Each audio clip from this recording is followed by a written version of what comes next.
You don't exist. Take a perk and a talk of that shit. Money swallowed like sis. Dead up perfect in the kid. Got a billion who take on my hate. Look at better put on the road I just spent. I know we got $1 million. The devil that shit ain't not cheap again. Hello and welcome back, fellow anime lovers, to MangaMuse. I am delighted to have you join us once again in the world of fanfiction and fantasy. This is the second part of What If Deku Meets Mario Verse. Special note, this fanfic is written and a masterpiece of the Crimson Yinglet on FANFICTIONnet. Do check and support the author too. Now smash the like, share and subscribe button for more. Also press the bell icon so that you never miss such great parts. Thanks for the introduction. Now let's dive into the world. In Principal Nizu's office, Mario, Peach and Luigi were sitting in front of Nizu with Tsukachi and All Might in the room. First of all, I would like to thank you three for bringing our symbol of peace back to good health. Nizu said. Oh, it's no problem. By the way, how are you feeling, Yagi? Mario asked. Toshinori was in his skinny form, but it was obvious he had put on some muscle and wasn't as skinny as before. I'm feeling great, Mario, thanks for asking. Few more months of muscle building and I should be back to normal. Toshinori Yagi then flexed a bit to show off his gains. Mario smiled to see his new friend feeling well until Nizu got everyone's attention.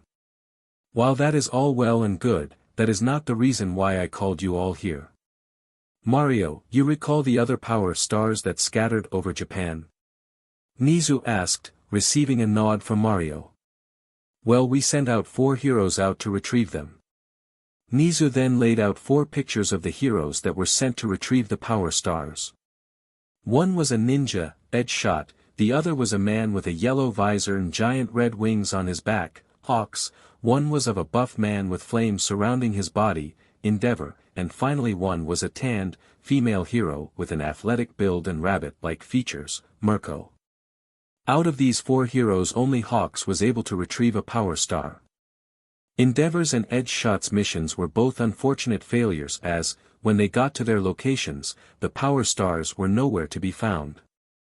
However, Mirko's is the most distressing. Everyone listened in as Nizu's tone was both serious and distressing. You see, she has been missing ever since she went to retrieve the power star. When police were sent with another hero to investigate, they found no trace of her or the star. In addition, they found evidence of a struggle. So, it's safe to say that whoever found that star first has either captured her or worse. Mario grabbed Mirko's picture and then began to discuss something with Luigi and Peach. This drew in the heroes' curiosity, until Mario spoke up. Did the police find anything else there, like a strange kind of energy? Well, after they scanned the area there was trace amounts of some sort of energy signature. We are having our scientists scan it right now. Tsukachi replied. Mario, do you know something about the person who might have captured Mirko and the star? Toshinori asked. Maybe, if it's who I think it is. Back in the universe before we came here one of our old enemies returned. At that, Starlo began to project an image of Cursa from her star antennae. One in her cloak form and one in her possession form. This is Cursa, she is a dark celestial being who wants to spread her darkness and corruption throughout the universe. Now this cloak form is her weaker form, but still very powerful. And this form is when she has possessed a host and can access more of her power. The stronger the host, the more power she has access to. So you're saying that this Cursa has taken Mirko as her host and the power star? Toshinori asked. Yes, the more I look at her photo the more I'm convinced Mirko is the perfect host for Cursa in this world. Please explain, Mario. Nizu asked. Well, first, Cursa prefers female hosts. Second, according to your hero ranking, Mirko is the 6th best hero in Japan, so she's strong, which would be a benefit to Cursa. And finally, Mirko has a rabbit-like quirk giving her the appearance of a rabbit, and Cursa loves rabbit-themed things as evident by her mask. While this is still terrible, it is good to know that Mirko is still alive. Is there a chance of rescuing her from Cursa's control? Yes, if we damage Cursa enough, Mirko should be freed from her control. Mario explained. That's good to know. Toshinori said before Nizu spoke up. Indeed it is. We can't afford to lose one of our top heroes. Also, we can't let the public know about Cursa. So, for now we will just go with the story that Mirko has gone missing for now. Mario, Luigi and Peach, can I trust you to keep this secret? All three of them agreed that it would be best if the general public did not know about Cursa. Thank you. Nizu said while bowing his head. Now Mario, do you have any idea as to where Cursa might be? Toshinori asked. No clue, unfortunately.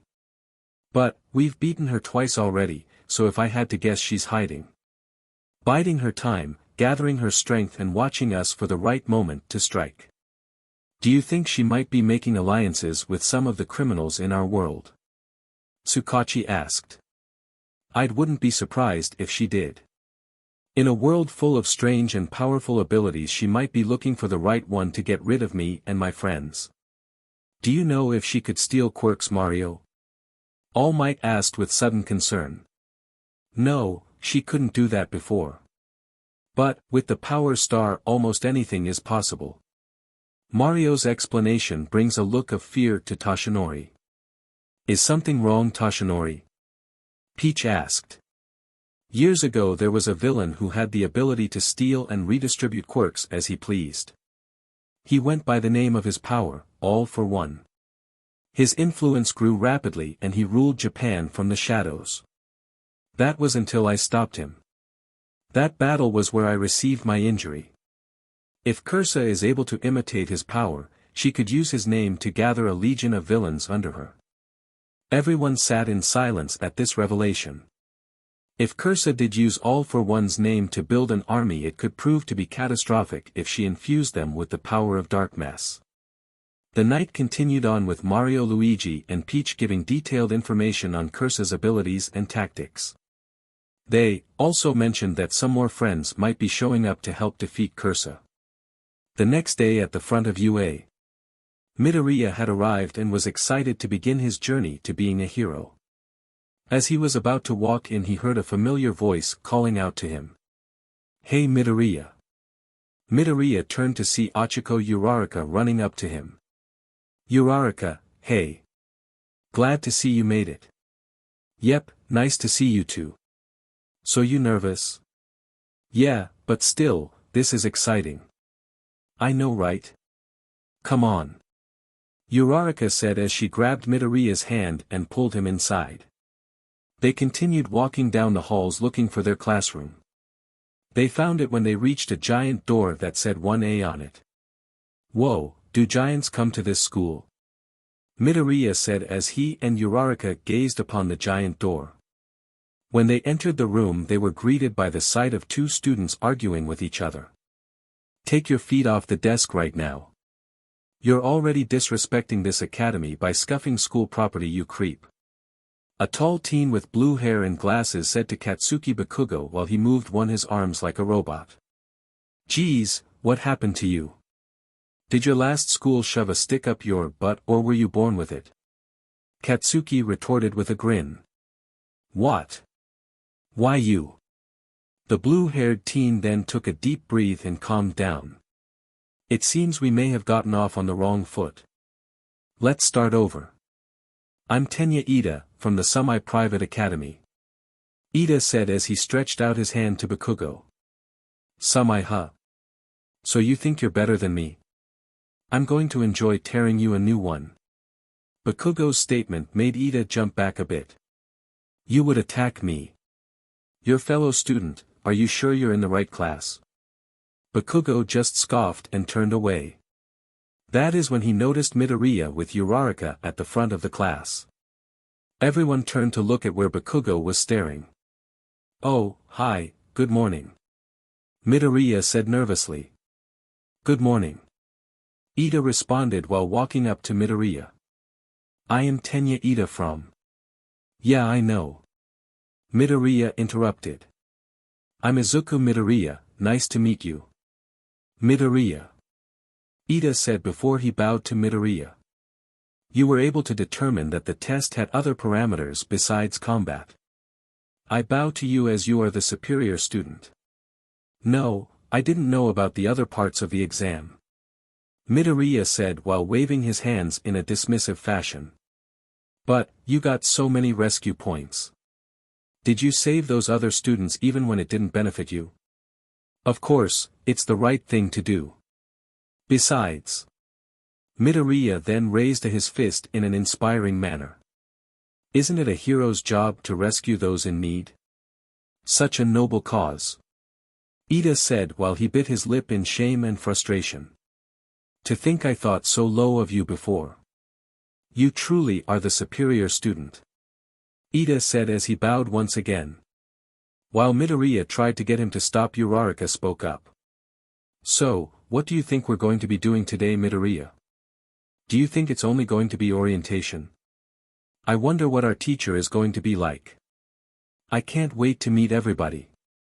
She said while she was shaking her arms up and down in excitement. Midoriya turned to answer her when he noticed a yellow sleeping bag behind her. Where did that come from? Midoriya said while he bent down to open it. If you're just here to make friends, then pack up and leave. A voice said from the bag before Midoriya could open it. The zipper then went down, revealing a disheveled-looking man with sleep-deprived eyes staring back at them. He then took out a juice box and drank the whole thing in one gulp while all the students just stared at him with confusion. It took you 8 seconds to shut up, that's not gonna cut it. Time is precious, rational students would understand that. The man said as he got up and out of the sleeping bag.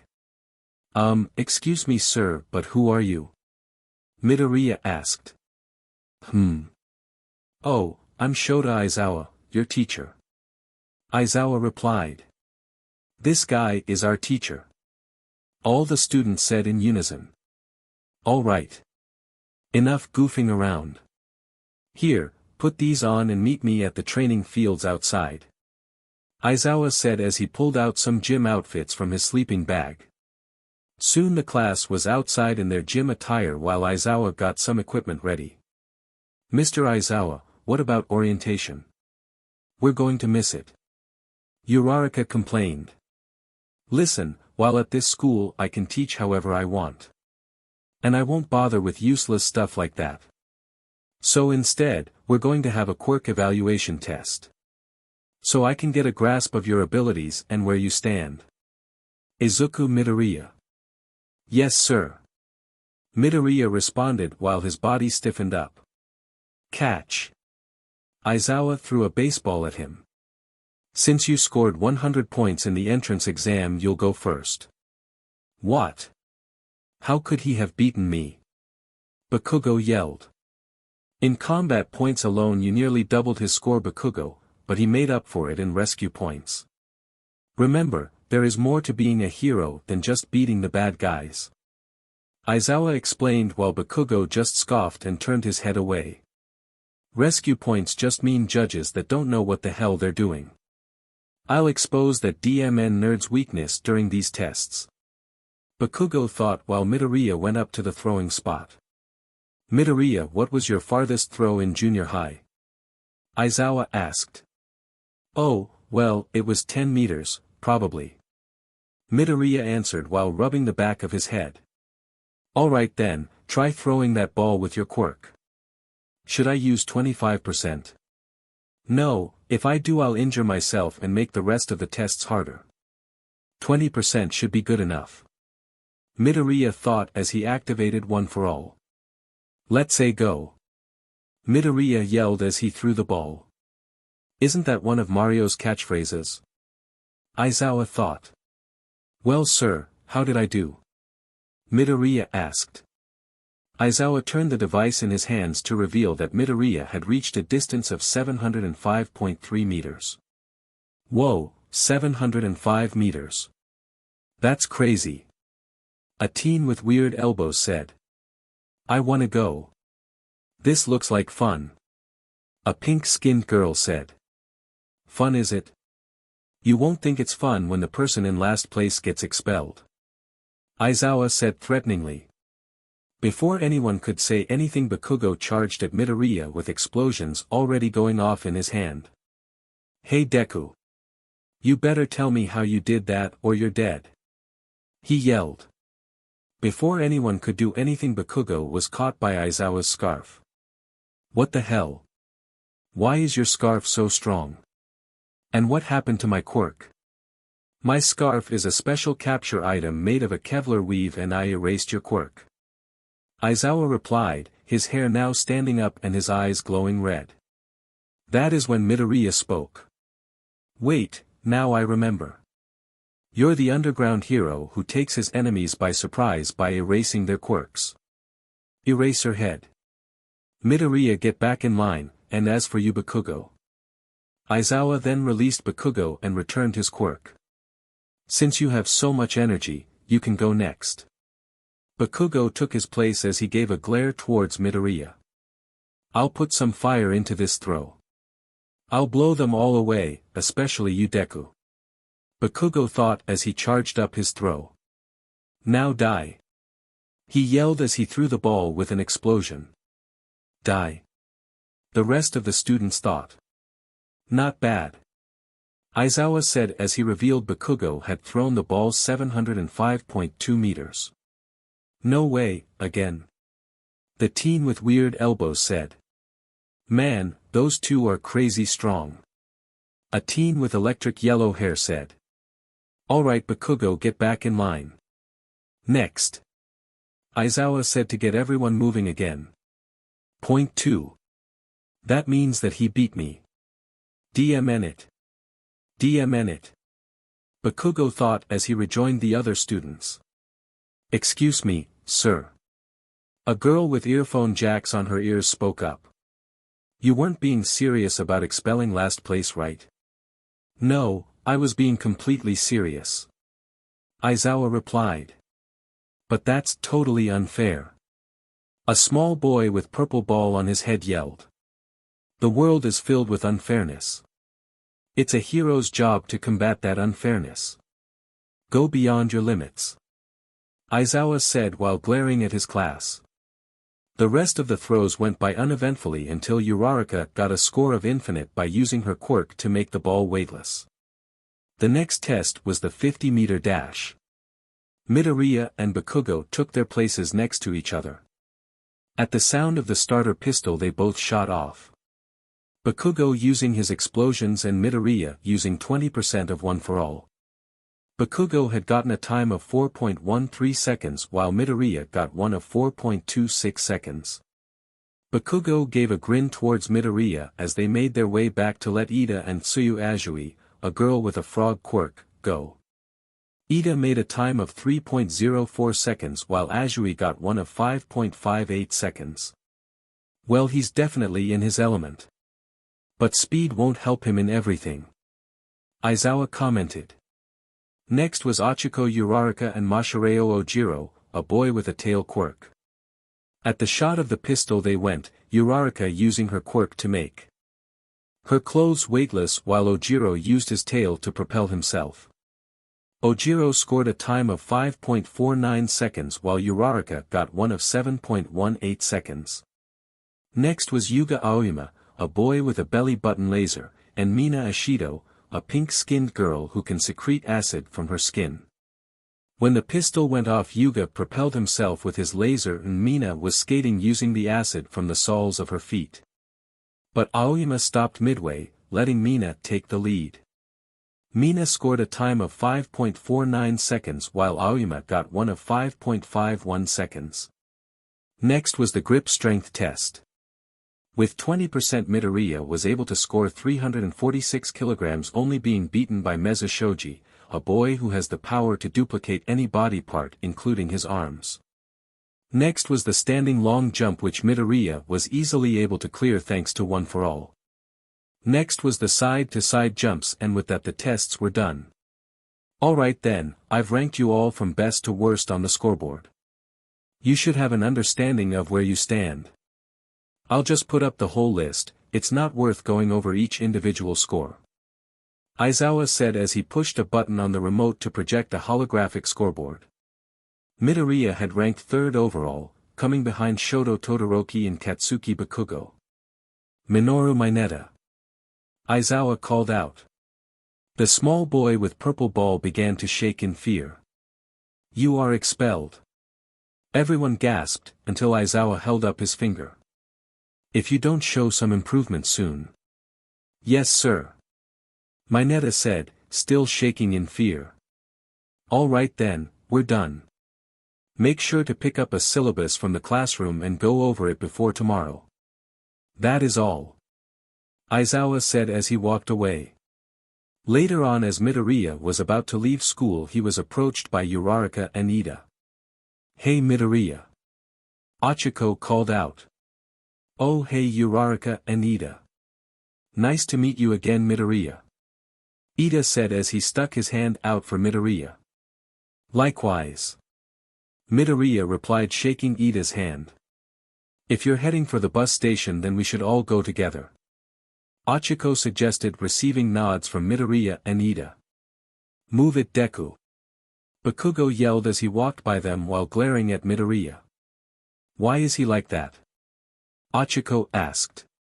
He's been like that since we were kids. We used to be friends but... Midoriya then looked down with a saddened look as he remembered all the past bullying he went through since he was quirkless. Still, for such rude and uncouth behavior from a student of UA. Ida said while adjusting his glasses. But why does he call you Deku? Uraraka asked. It's a nickname he gave me when we were kids. He's used that name to make fun of me ever since. Midoriya explained. Well, I think Deku would be a cool hero name. Uraraka said with a smile.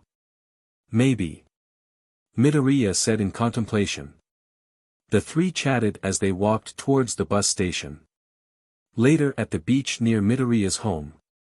Mario and Toshinori were on the beach watching the waves when Midoriya approached them. Hey All Might and Mr. Mario. Midoriya called out as he walked up to them. Mario is just fine Midoriya. Mario said with a chuckle. Though it will be Mr. Mario soon. Toshinori said, confusing Midoriya. Guess what, young Midoriya? We're getting 3 new teachers at UA. Really? Who are they? Midoriya asked. You're looking at him. Toshinori said while pointing towards Mario. Really? Midoriya asked in shock. Yep, though we're not full-fledged teachers. Your principal asked me and my friends to help train you and your fellow classmates in rescue training, combat training, and so on. So expect to see more of me soon. Mario said with a smile. That's great. I bet there is so much you could teach us. Mario just nodded at Midoriya's enthusiasm before he turned back to the sea with a serious expression on his face. Is something wrong, Mario? Midoriya asked. Yeah, some old problems followed me from home. Mario said, not turning to face Midoriya. Don't worry about it, young Midoriya, just focus on school, okay? Toshinori said before Midoriya could probe any further. Midoriya nodded before he began to walk up the steps with Toshinori, but not before giving one last glance towards Mario. I wonder what kind of problems he's talking about. I hope Mario will be okay. Midoriya thought. At a training facility in Japan. Mario, Luigi and Peach are led into the building by a Hero Association representative. As they enter into what looks like an arena with lab equipment scattered about, they are met by Gang Orca. A tall, well-built man in a white business suit whose quirk gives him the features of a killer whale. Welcome Mario, Luigi, and Princess Peach. I am Gang Orca and I will be administering your provisional tests today. Tests? Mario, Luigi and Peach asked. Yes. The representative then came forward. We have heard about Nizu's request for you to help in teaching the students of UA. While we don't have a problem with that per se, we still need you to have at least a provisional license so you can use your powers at the school. I see, and these licenses let us use our powers and abilities, but only at the school? Peach asked. A provisional license will also let you act as a pro hero if there is an incident near your location. You don't have to, being that you're guests here in this country, but I have a feeling that you wouldn't let a call for help go unanswered. Gang Orca responded. The Mario gang began to rub the back of their heads when Gang Orca spoke up. No need to be embarrassed about it. It is quite noble of you all to want to help even when you don't have to. That is the mark of a true hero. With that said, Mario and his friends followed Gang Orca into the testing grounds. At UA, Izukumidoriya was in his class with the rest of his classmates waiting for the teacher to arrive. "I am here," was heard as the doors to the class opened with All Might coming him with his chest puffed out. Coming through the door like a hero. "Hey, look, it's All Might." Denki Kaminari, a boy with an electric quirk, said. "So he is a teacher, man, this year is gonna be awesome." Eijiro Kirishima, a boy who can harden his skin, said in excitement. "And he's wearing his Silver Age costume." Tsuyu Azui, a girl with a frog quirk, stated. "I'm getting goosebumps, it's so retro." Mashireo Ojiro, a boy with a large tail, said. All Might strutted to the desk before he turned to the class. "Welcome to the most important class at UA High. Think of it as Heroing 101, here you will learn the basics of being a pro and what it means to fight for good. Now let's get into it, this lesson will pull no punches." All Might said as he pulled out a cue card that said Battle. "Combat training." Bakugo said with glee. "Real combat?" Midoriya asked with concern. "But one of the keys to being a hero is looking good." Some slots in one of the walls of the classroom slid out, revealing suitcases with numbers on them. These costumes were designed based on your specifications you on your applications before school started. So get suited up and meet me at Training Ground Beta. At Training Ground Beta. You know, they say that clothes make the pros, ladies and gentlemen. And behold, you are the proof. All Might said as the students walked out in their hero outfits. Bakugo came out with a black muscle shirt with an large orange X on it, along with black pants and boots. He also had gauntlets shaped like grenades and a black eye mask with the tips ending in the shape of an explosion. Ida came out in full, aerodynamic silver armor and had special equipment on his legs. Uraraka came out in a skin-tight black and pink bodysuit with pink wrist guards and pink knee-high boots. "Now, shall we get started? You bunch of newbies," All Might said before he looked around. "Hold on, it seems we're missing someone." "Right here," Midoriya said as he ran out to join the rest of his class. His outfit was a light green jumpsuit with red tennis shoes and white gloves. He also had 2 large ears on his head that were meant to imitate All Might's hair, but instead looked like giant rabbit ears. And a face guard meant to imitate All Might's smile. Bunny? Most of the class thought when they saw his outfit. "Okay then, let's get going." All Might was leading the class to the monitoring room when Uraraka approached Midoriya. "Hey Midoriya, is that really the outfit you got from the support course?" she asked. "No, I brought this one from home." "Really? But you could have had a better one made for you by professional technicians." "I know, but my mom made this for me as a congratulations gift from my mom. I know the support course could have made me a better costume, but I felt like I owed it to her to wear the one she made for me." "Wow, that's so cool Midoriya." "Thanks," Midoriya said while blushing. Once they reached the monitor room, All Might turned to the students. "All right. Now here's the lowdown, you all will be facing each other in teams of 2. One team will be villains and the other team will be the heroes. Isn't this a bit advanced?" Azui asked. "The best learning is done on the battlefield," All Might replied. Suddenly all the other students began to ask questions, quickly overwhelming All Might. "All right, now calm down everybody. Okay, here's the scenario. A group of villains has taken a nuclear weapon and hidden it somewhere in the building. The heroes are to go in and neutralize them. The hero team wins if they either capture the villains or the weapon. On the other hand, the villains win if they capture the heroes or hold on to the weapon until time runs out. Now time is limited, so to determine your teams we will be drawing lots. Sir, is that the best way to pair us up? Ida asked. Actually, it makes perfect sense. Midoriya answered. Think about it, out in the field you wouldn't have the luxury of choosing your partners in an emergency and would have to work with whatever heroes are nearby. I see, please excuse my rudeness. Ida said as he bowed to All Might. Okay, let's begin. All of the students drew lots to determine their team members. Midoriya managed to get Uraraka as a partner. Wow, how lucky for us. Uraraka said in her cheery and bubbly tone. Yeah. Midoriya sputtered out as his face grew bright red. Good, now the first teams to face each other are these two. All Might then drew two balls from a box to reveal the teams. One was Midoriya and Uraraka and the other was Bakugo and Ida. Okay, Midoriya and Uraraka will be the heroes while Bakugo and Ida will be the villains. Now you will each receive a roll of capture tape. If you manage to wrap your opponent in it, then they are considered out of the battle. You'll have 10 minutes and you are free to use your quirks to attack, but if things go too far I will stop the match. Okay, villain team, go into the designated building and get ready. Bakugo and Ida then went into the building while Midoriya and Uraraka waited outside with blueprints of the building layout. Once they got inside, Bakugo and Ida followed the blueprints they were given to find the bomb. So this is the weapon. Ida said while approaching a missile. He then tapped it. Fake, obviously.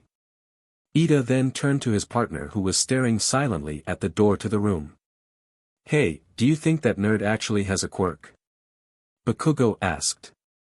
You saw him during the tests yesterday. How else would he have passed them? This only infuriated Bakugo. DMN Deku.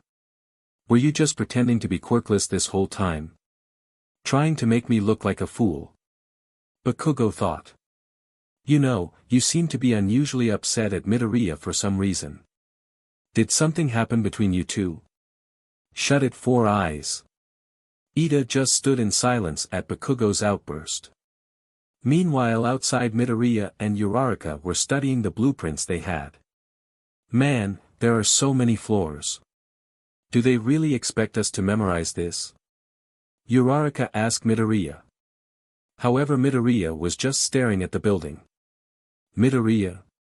He's going to come after me. You mean Bakugo? Yeah. Why does he hate you so much? I wish I knew. It could be because I was quirkless when we were younger.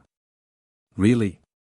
Yeah, I didn't get my quirk until recently and I think that angers him more than anything. Midoriya then closed his eyes and thought of a plan. Okay, Uraraka, here's the plan. When the exercise starts, Kaken is going to come after me. So while I'm dealing with him you get the bomb. What about Ida? More than likely he'll stay to protect the bomb, so be ready for him. Right. Alright, hero team enter. All Might said through the intercoms. Midoriya and Uraraka entered the building through the window on the second floor while Bakugo immediately left to find Midoriya. While going through the halls, Uraraka turned to Midoriya. Are you sure Bakugo will come for you? As if summoned by his name, Bakugo flew around the corner. DKU. He shouted as he charged towards them. Midoriya quickly grabbed Uraraka and dodged the incoming explosion. Uraraka, go. Find the bomb, I'll deal with him. Midoriya ordered. Right. Uraraka answered back as she ran forward. Bakugo and Midoriya then faced each other. Remember, you two, you only need to wrap your opponent in capture tape to take them out of the fight.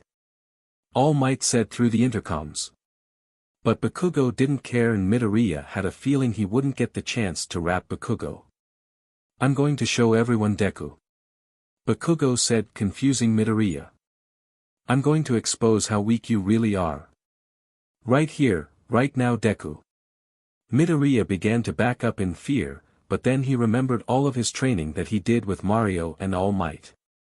He then raised his hands in a fighting stance. Bring it on Kaken. Bakugou then charged at Midoriya with a right hook, but Midoriya evaded the attack and grabbed Bakugou's arm and threw him to the ground.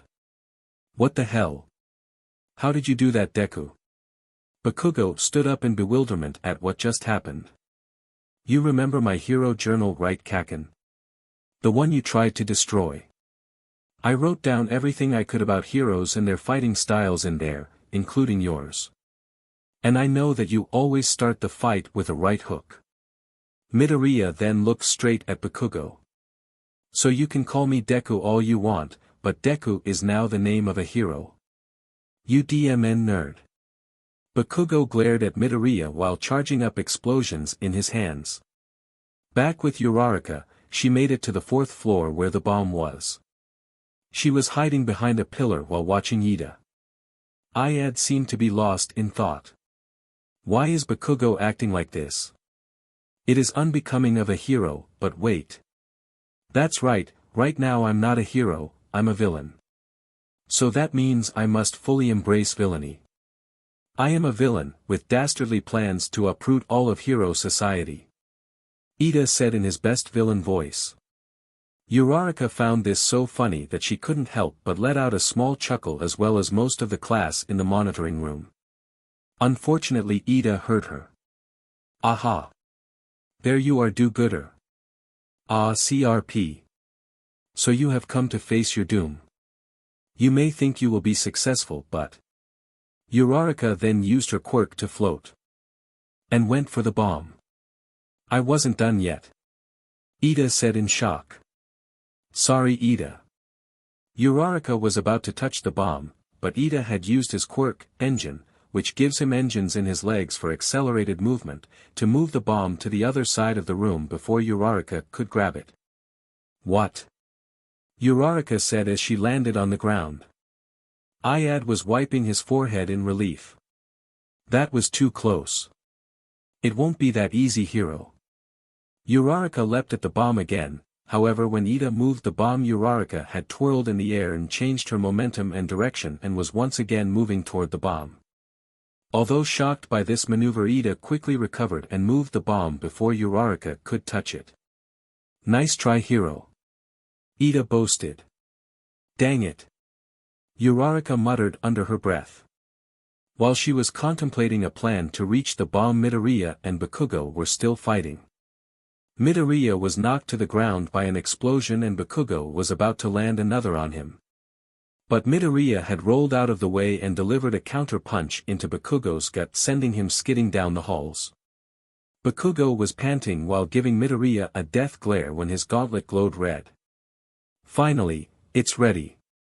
Bakugou stated. Midoriya was confused as Bakugou gave a sadistic grin. These gauntlets aren't just for show, you DMN nerd. You remember how my quirk works, right? Yeah, your sweat contains a substance similar to nitroglycerin that you can detonate in your palms. Right, well, these gauntlets collect my sweat over time and the sweat from my palms already packs a nasty punch, so what would happen if a large concentration of it went off? Bakugou then aimed the glowing gauntlet at Midoriya. Back in the monitoring room, some of his fellow classmates began to panic. No way, is he really going to set that off? Is he trying to kill Midoriya? Sir, you have to stop this. One of the students pleaded with All Might. All Might was hesitant in stopping the fight though. Because he wanted the students to go all out so they have an understanding on how destructive their quirks are, but also because he wanted Midoriya to overcome this obstacle and grow past his fear of Bakugou. Bring it on, Kaken. Midoriya shouted as he clenched his fist. This only further infuriated Bakugou as his grin grew. Die! He shouted as he pulled the pin in his gauntlet. Soon a large explosion was released from his gauntlet and engulfed the hallway. The force of which caused the building to shake, startling both Uraraka and Ida. What the? Ida said as he activated the communication device in his ear.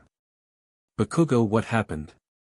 Shut it, 4 eyes, I'm busy here. Bakugo shouted back. Midoriya, are you okay? Midoriya.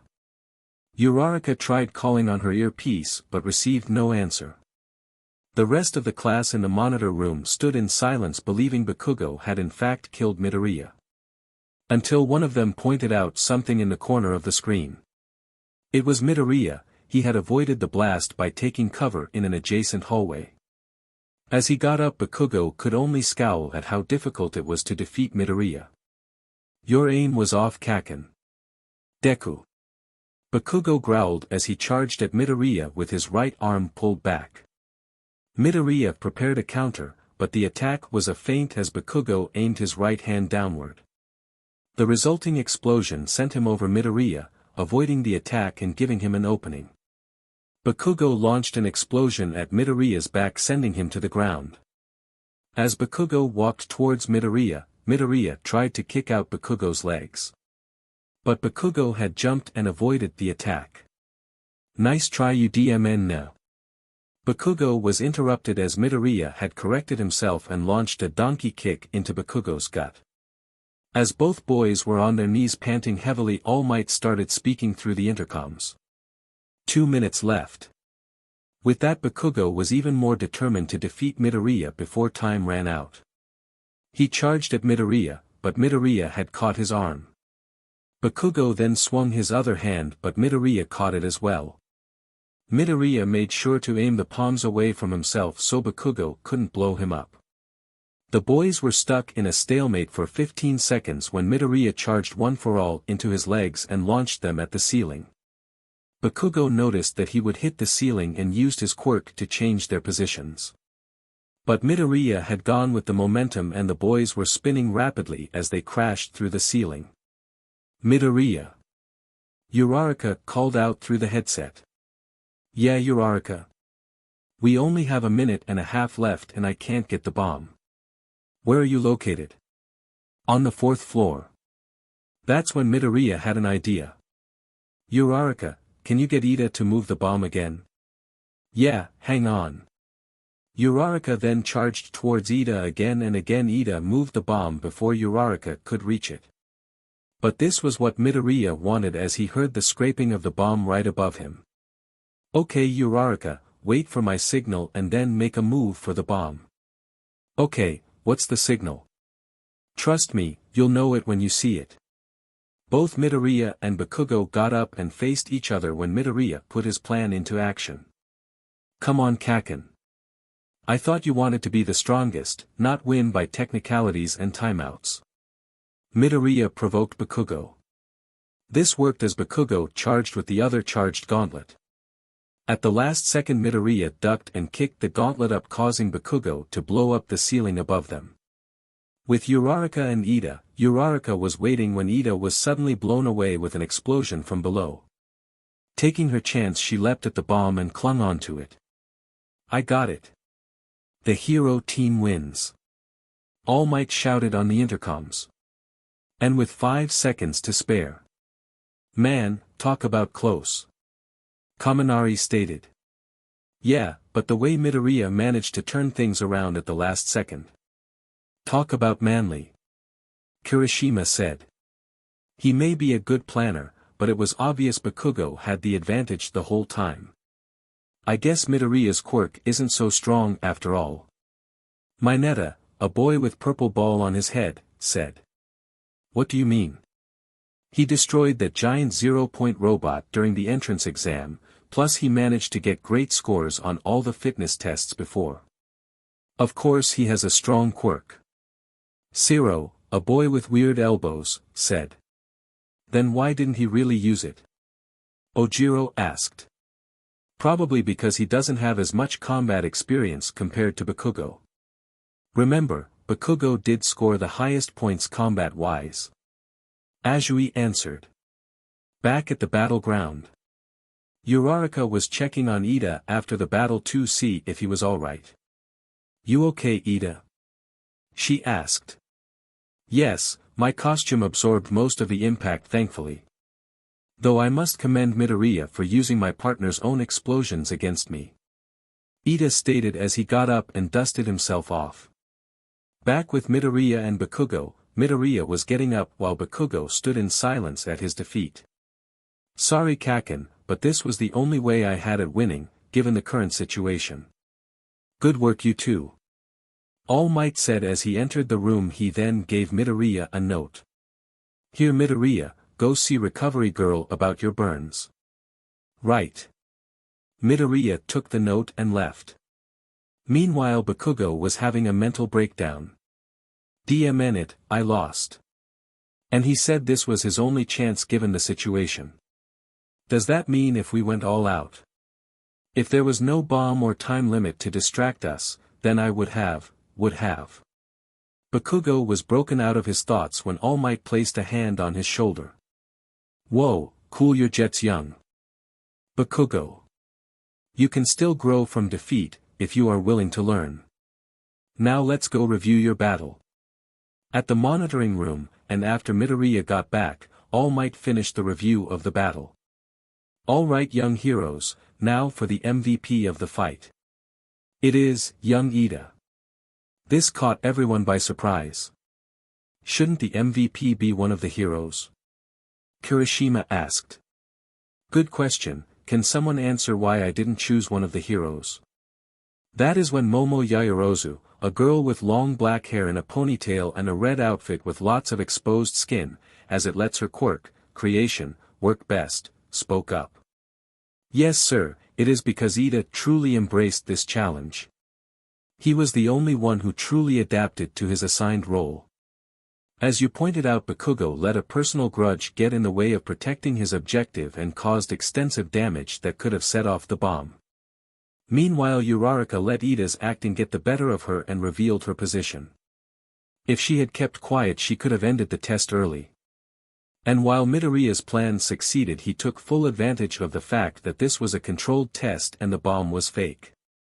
In the real world a maneuver like that would be extremely reckless, as he could have set off the bomb. The rest of the class clapped at her evaluation while Ida was crying tears of joy that he excelled in his role. Clever girl, but she could have left me something to say. She stole all my thunder. All Might thought. Yes, well you missed a point here or there, but otherwise you are correct. Great evaluation Yaoyorozu. Of course sir, after all knowledge is power. After that the rest of the fights were fairly uneventful except for one. Shoto Todoroki, a boy whose power is to shoot ice from the right side of his body and flames from his left, ended the fight in less than 2 minutes due to freezing the whole building.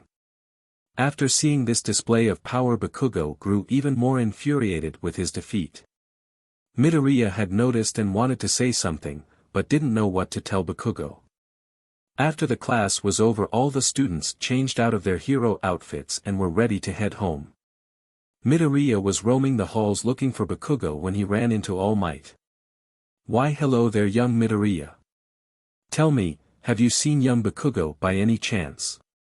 He seems to be taking his defeat earlier today rather strong, and I wanted to give him some words of encouragement. Yeah me too, but I can't find him. I guess he's already gone home. I see, don't worry too much about it Midoriya. His files indicate that he's been strong since childhood, correct? Yes, thanks to his quirk he's been the strongest kid in class all through junior high. Even some of the teachers were scared to get on his bad side. Now he's learning that he was a big fish in a small pond. There is always someone out there who is stronger. Really sir, even stronger than you. Yes, there have been plenty of times where I had to use my head instead of my muscles to overcome an enemy. Still, I wouldn't worry about young Bakugo. While his attitude could use some work, he has the right mentality for a hero. He never gives up. Remember young Midoriya, in the world of heroes there is a difference between those who settle and those who aim for the top. Young Bakugo has already taken that knowledge to heart, and so must you young Midoriya. Yes sir. With that Midoriya took off home with renewed confidence. The front gate of UA. The press was crowding the gates of UA High, asking the students going through about their teachings at UA and how All Might was doing as a teacher. Just as they began to crowd around Midoriya, Uraraka and Aizawa came out to address the reporters and usher his students inside.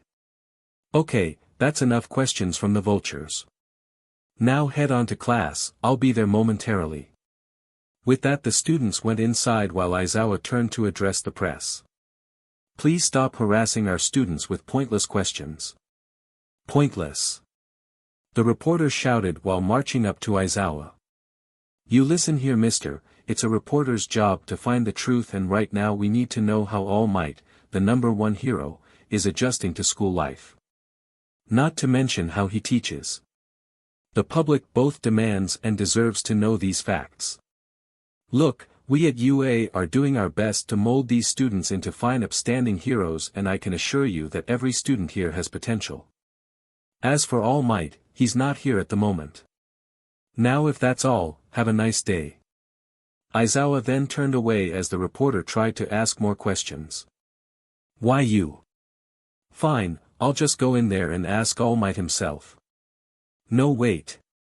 The cameraman tried to warn the reporter when a large metal wall suddenly blocked her entrance. What the? It's the UA security system. You can't go in unless you have a pass or someone inside lets you in.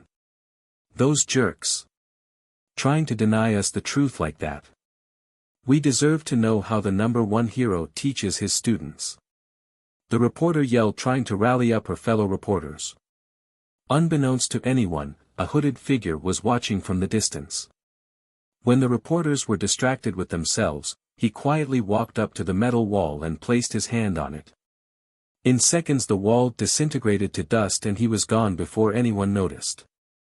With the wall gone, the press rushed the UA school. Aizawa and his fellow teacher, Present Mike, blocked the entrance while trying to deal with the reporters. With teachers distracted, the hooded figure snuck inside and into the teacher's room. He began to search the desks until he found what he was looking for, a schedule of the classes and who would be teaching them.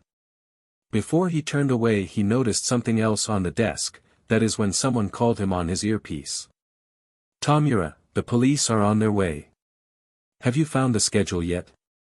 Yes, I have Mstr, but I also found files on 3 new teachers they just hired. Really? They shouldn't be of any concern, but bring those files as well.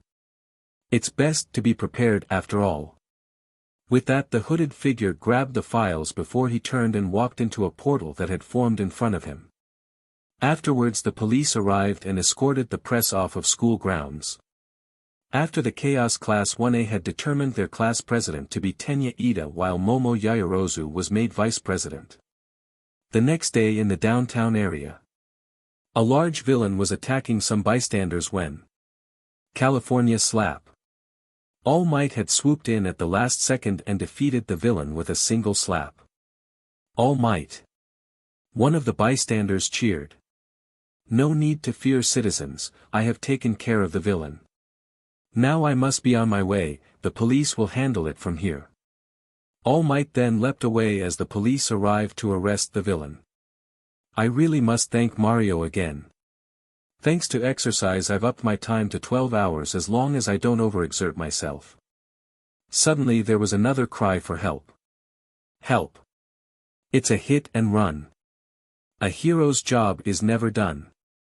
All Might said as he turned to the cry for help. Back at UA. Class 1A were in their hero outfits about to board a bus when Uraraka turned to Deku.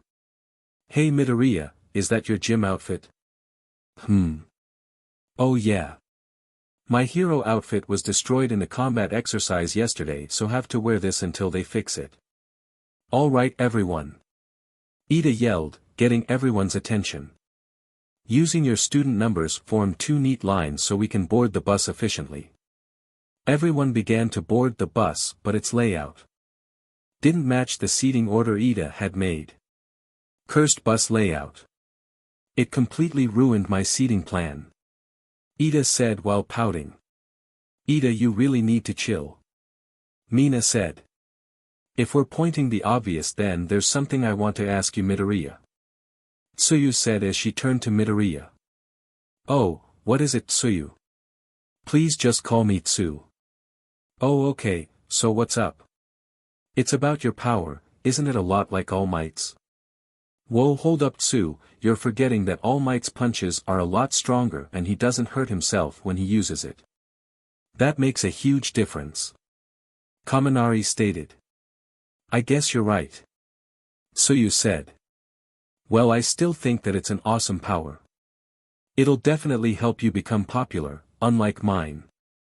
Kirishima said as his arm became strong and stony. All I can do is harden my skin like stone. Doesn't really help in standing out. Oh no way, I think you have an amazing quirk, Kirishima. Midoriya said in excitement. You think so? Thanks man. If we're talking about someone who won't become popular, then it's definitely Bakugo. His attitude isn't very hero-like. Tsuyu said. Huh? What did you say, frog face? I'll kill you. Bakugo yelled. See what I mean? You know, we basically just met you, but it's very telling when we can already see that your personality is hot garbage. Kaminari said. What? I'll kill you too, Sparky. This went on with Bakugo yelling at everyone while Midoriya was shocked that for once Bakugo was being picked on instead of him. When they arrived, Aizawa led them into a large dome-shaped building. On the inside it looked like some kind of theme park, but instead of rides there were different areas to simulate different environments. Oh my gosh! It's the Rescue Hero 13. Uraraka shouted as she pointed to a person wearing a large spacesuit-like costume. Hello students. She said. Class, this is 13 and she will be in charge of this exercise. Aizawa explained before looking around. Hold on, where's All Might? About that. 13 then pulled out her phone to show that All Might was, and still is, stopping crime downtown. I can understand being excited about his extended time limit, but he really needs to take his teaching job more seriously. Aizawa thought before letting out an exasperated sigh and turning to his students. Well class, All Might was supposed to help teach, but he's preoccupied at the moment. Aw man. Bummer. Well that sucks. The students began to complain before Aizawa got their attention again. However, we will still be conducting rescue exercises today. 13, if you would explain please. Right. 13 then walked to the center. Okay students, as you may know, I am the Rescue Hero 13 and my quirk is Black Hole. I use this to turn debris or any other dangerous obstacle into dust, but my quirk can easily be used to kill. The fitness test you did on your first day helped you discover how far you can push your quirks, and a combat exercise helped you learn how dangerous they can be to your fellow students or any other person. Today you will be putting that knowledge to use in rescue simulations. This building was my idea to help simulate different environments and different disaster scenarios. I call it the Unforeseen Simulation Joint, but you can call it the USJ. Now before we begin we have 3 guest teachers to help with these exercises. 3 people then walked up the steps and into view. You may recognize these 3 from the entrance exams. Principal Nizu has determined they have much to teach you and has given them special permission to help us in combat and rescue exercises. That is when Midoriya's and Uraraka's faces lit up in excitement.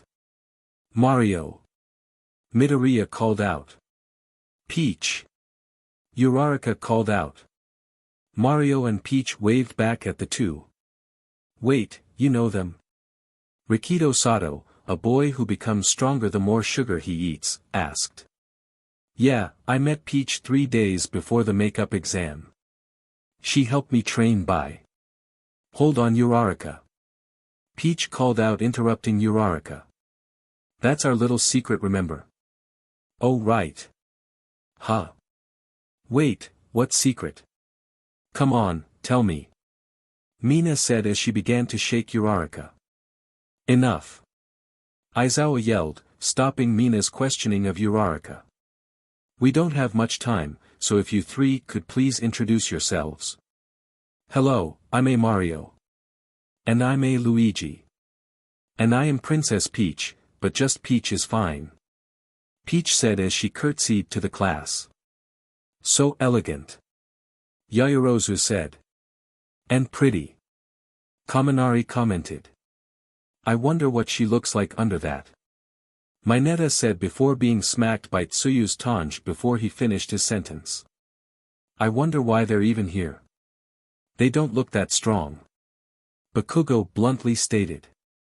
Alright then, now we will. Aizawa was about to say before the lights began to flicker. Suddenly a large black portal opened up in the center of the USJ and hundreds of villains began to come out. Hey, is this part of the class? Kaminari asked. Mr. Aizawa, is this? Midoriya was about to ask. Stop. Aizawa yelled. This isn't an exercise, this is real. As the last of the villains came out, a lanky teen with grayish-blue hair, chapped skin, and what looked like dead hands covering his body came out with a large bird monster with an exposed brain and pure black skin. After they came out, the dark mist that made the portal took on a humanoid-like shape and had glowing yellow slits for eyes. Kurogyri, the schedule said that All Might was supposed to be here but I don't see him. The lanky teen said. Perhaps there was a last-minute change, Tamura. The dark mist person responded. And after all the trouble I went through to bring all these playmates who are just dying to meet him. Oh well, maybe if we kill a few kids he'll show up. No way, what are villains doing here? Mineta screamed. And why isn't the school alarms going off? Yaoyorozu asked. Good question. 13, can you call the main building? Aizawa asked. No good, there must be a villain whose quirk is jamming our communications. 13 responded. Mamma mia, hey, let us handle this. Mario said. Before anyone could do anything, Mario, Luigi and Peach walked down the steps to confront the villains. Wait. 13, take care of the kids. Aizawa called out while he chased after Mario and his friends. As the group reached the bottom of the stairs, the villains stared them down while Tamura got a better look at them. Hey Kurogyri, aren't those the new teachers they just hired? Tamura asked. Yes, they are. This is a good opportunity to observe their powers and skills. Kurogyri answered. It doesn't matter. We have Nomu, who was designed to kill All Might. What could some mustached losers and a pretty pink princess do? With that said, Peach walked up to the front of the villains. What are you going to do, princess? Are you going to dance for us? One of the villains asked in a mocking tone. Good idea. Peach said. Peach then began to dance as the faint scent of peaches filled the air. After she was done, Tamura and Kurogyri just stared at her with annoyance. Really? That's it? What was that? Tamura was interrupted as all of the villains in front of him began to fall down. What? As the villains fell one after the other, it was made apparent that Peach had put them to sleep as the sound of snoring filled the room. No way. Siro said as he and his fellow students stared in awe. She took them all out by herself. Sato said. Wow, so cool. Mina said with a grin. So her quirk is similar to Midnight's, but instead of releasing an aroma from her pores, she activates it by dancing. What is the limitation of her quirk? Does it require her targets to be in her line of sight? What's the range? Midoriya muttered to himself as he was analyzing what Peach just did. Midoriya, you're doing that muttering thing again.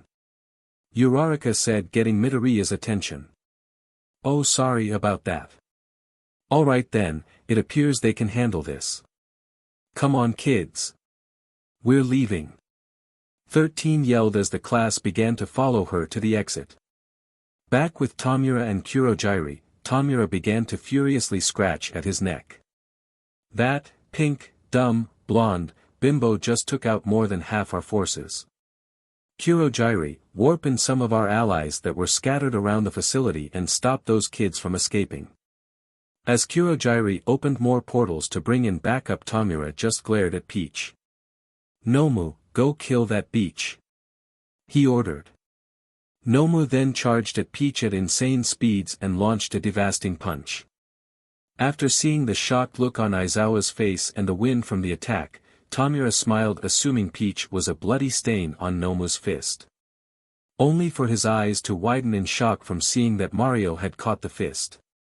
"I can't let you do that," Mario said before he swept Nomu's legs out and punched him strong enough to launch him back towards Tamura. Nomu then corrected his trajectory before landing in front of Tamura and Kurogiri. "Nomu, you were made to kill All Might. Don't let some mustached freak beat you," Tamura yelled, prompting Nomu to charge towards Mario. "Come on, Luigi. Let's say go." Mario and Luigi then clashed with Nomu and began to trade blows with him. "Okay, look like they can handle him. Peach, can you go help 13 with the kids? I'll handle the small fry," Aizawa said as he put on his goggles and began to fight with the other villains coming out of the portals. Peach then went up the stairs while Tamura was becoming more and more frustrated with the fact that Mario and Luigi were holding their own against Nomu. How the hell are they keeping up with my Nomu? It appears we may have underestimated them, Tamura. I suggest waiting for an opportune moment to strike, Kurogiri said before he left to deal with the kids that were about to flee. Back at the entrance, 13 and the kids were about to reach the exit when Kurogiri appeared in front of them. "Good day, students. Would any of you know why All Might is not here? The schedule we acquired stated that he would be in charge of this class. How would you have gotten a hold of a schedule? Unless, that incident with the press yesterday, that was you," Midoriya exclaimed. "Correct, young man. We have gone through extensive lengths for our plan, and besides, isn't this Hall of Justice the perfect place for the symbol of peace to take his final breath? Ha! You extras think that you could actually beat All Might? Don't make me laugh," Bakugo said. "I agree." Everyone turned to Peach as she came from the stairs. "Ah, one of the new hires of UA, you are Princess Peach, yes?" Kurogiri asked. "Well, that's my formal title, just call me Peach." "I see, it does not matter. Your dance will not work on me."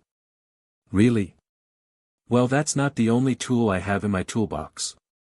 Peach then pulled out a scepter, seemingly from nowhere, with a gray orb on top of it. "What is that?"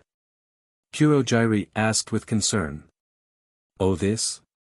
This is my vibe scepter." "Your what?" Everyone yelled in unison.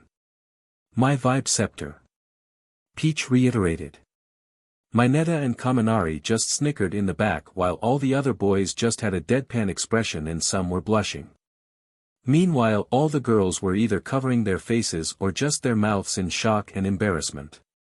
"Why do you have that, or better yet, why is it called that?" 13 asked. "Because it controls vibes, you know, moods, emotions," Peach explained, confused to why everyone was reacting the way they did. "Oh, that explains it. You need to rename that scepter right now," 13 said, further confusing Peach. However, Kurogiri got everyone's attention as he spoke. "Questionable names aside, what do you hope to accomplish with that?" "Oh, you'll see," Peach said as the orb turned green. "Right now this scepter is making me happy." "And? What does that do?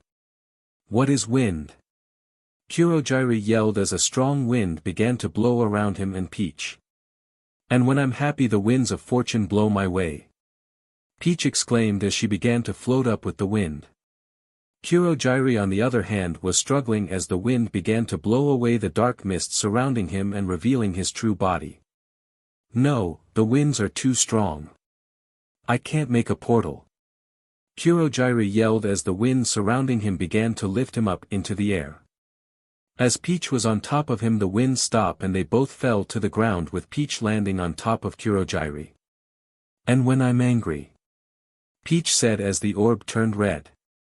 "Things tend to really heat up." Back on the ground, Mario and Luigi were still trading blows with Nomu while Aizawa was taking out the weaker villains when a large pillar of fire came from the entrance along with a pain-filled scream. What was that? Aizawa asked. Oh, someone made Peach angry. Mario said. I thought that dance was her power. We have a multitude of powers. That flame came from Peach's vibe scepter. Her what? Vibe scepter, a scepter that controls emotions. Oh, you need to rename that. Aizawa said, confusing Mario. Back at the entrance, Kurogiri was on his back with smoke coming off of him while Peach walked back to the group. That was amazing. Uraraka said. Thank you. It was all thanks to my. Please don't say it. 13 said, interrupting Peach. Please change the name of that item. Why? Just think about it for a second. Peach then closed her eyes as she thought about the name, Vibe Scepter. She thought about it for a few moments when her eyes shot open and her cheeks turned bright red. Oh my, well, the fact that it's never been a problem until now just means we have a lot more decency in the Mushroom Kingdom. Peach said in her defense. Or you're all dumb or a bunch of prudes. Mineta thoughtlessly said. Hey Mineta, are you sure you want to anger the woman who single-handedly defeated a couple hundred villains and that mist guy? Tsuyu asked. Mineta then looked to Peach, who was glaring at him. I'm sorry. I didn't mean to insult you or your home. Mineta quickly explained while bowing to Peach. Peach just let out an exasperated sigh while throwing her hands up. Mamma mia, he's going to be problem, isn't he? She said to herself. That aside, you were amazing, Princess Peach. I was truly impressed. Yaoyorozu said. Thank you, and just Peach is fine. You were rockin' out there, Peach. You took out that villain like he was nothing. Jiro, a girl with earphone jacks coming from her earlobes, said. I'm down, but not out. Everyone turned to see Kurogiri getting up, but on shaky legs as Peach did a lot of damage to him. Still standing, villain? 13 asked. I won't let you escape. Kurogiri yelled. Peach and 13 were about to do something when Bakugo and Kirishima rushed at Kurogiri. Like hell we'll let you do that. Bakugo yelled. We're taking you down. Kirishima yelled in concurrence. Wait, you too. 13 called out. I'm not so foolish as to face you head on. How about I spread you out to meet some of my compatriots? Kurogiri then let out a large amount of dark mist that covered everyone. After it dissipated, Peach along with most of the students were gone. Kurogiri then fell to one knee as the beating from Peach took a lot out of him. No, our friends. Ida yelled as he looked around to see only a few students left. Ida. 13 called out. You need to get out of here and get help. You can't expect me to abandon you all. Ida, they are trying to make sure we can't escape. Considering that their target was All Might, it makes me believe that this was the only part of the school they invaded. If you can get out, you can get help from the school. Considering that you are the fastest, it's up to you to alert the rest of the school. Now do your part, class rep, and be a hero. 13 explained. Surely you are not so foolish as to discuss your strategy in front of me. Kurogiri screamed as he made more mist. It won't matter when I'm done with you. After all, you appear to be on your last legs. One of the fingers on 13's glove opened up and began to SCK in Kurogiri. Black hole, a powerful quirk indeed, and my condition does not help. But I still have enough stamina and combat awareness for this. Kurogiri then opened up a portal in front of him and behind 13, causing her to use her quirk on herself. 13. The students screamed as they saw 13's back get ripped apart. I'm sorry, kids. He got me. 13 weakly said as she fell. Kurogiri then fell to one knee as he was running on fumes at this point. He's weak, run for it, Ida. Shoji, a boy with a dupli arms mutation quirk, yelled out. Ida made a dash for the door. I won't let you escape. Kurogiri turned to try and stop Ida, but Shoji had rushed Kurogiri and wrapped him up in his many arms. "I got him. Run, Ida." Ida continued to run until he reached the door. He then struggled to push the heavy doors open. Kurogiri then broke free of Shoji's grasp and rolled onto the ground. Kurogiri then raised his hand to try and catch Ida with his mist, but Uraraka came in and touched the metal bracer on Kurogiri's neck, making him weightless. Then Siro shot tape from his elbows and wrapped up Kurogiri. That is when Sato used his quirk to grab the tape and fling Kurogiri away from Ida. With all the strength he could muster, Ida opened the doors and ran to the school. He escaped. Kurogiri said to himself as he escaped his bonds and floated to Tamura. He will return with backup. I must inform Tamura. Midoriya came out of a portal Kurogiri had made and fell into the water zone of the USJ. Midoriya panicked as he tried to swim to the surface for air, but as he was doing that a shark man was approaching him. "Sorry about this, kid, but you're dead." The shark man then charged with his jaws wide open. Midoriya was terrified since he couldn't fight back in the water, but Tsuyu Azui showed up and kicked the shark man away. "Hey Midoriya," Tsuyu said as she grabbed Midoriya with her tongue. Tsuyu then swam to the boat in the center of the water with Midoriya and Mineta in tow and placed Midoriya on board. "For a frog you have some pretty big boobs, Tsu, perfect floaties," Mineta said as he pressed his head against Tsuyu's BRST. "Ribbit?" Tsuyu gasped in shock. She then slammed Mineta onto the boat as she climbed up. "Thanks for the save, Azui," Midoriya said as Tsuyu got on board. "I told you to call me Tsu," she replied back.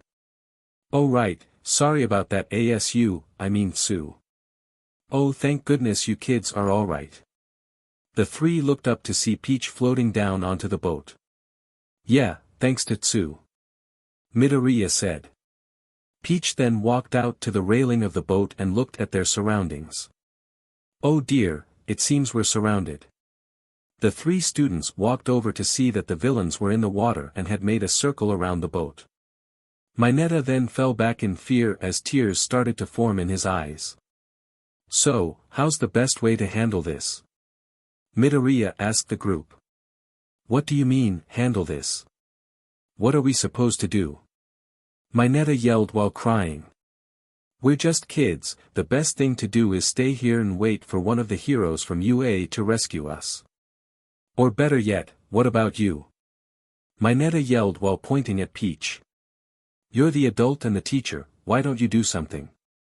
"Wow Mineta, are you really sure the hero thing is right for you?" Tsuyu asked. "Shut up.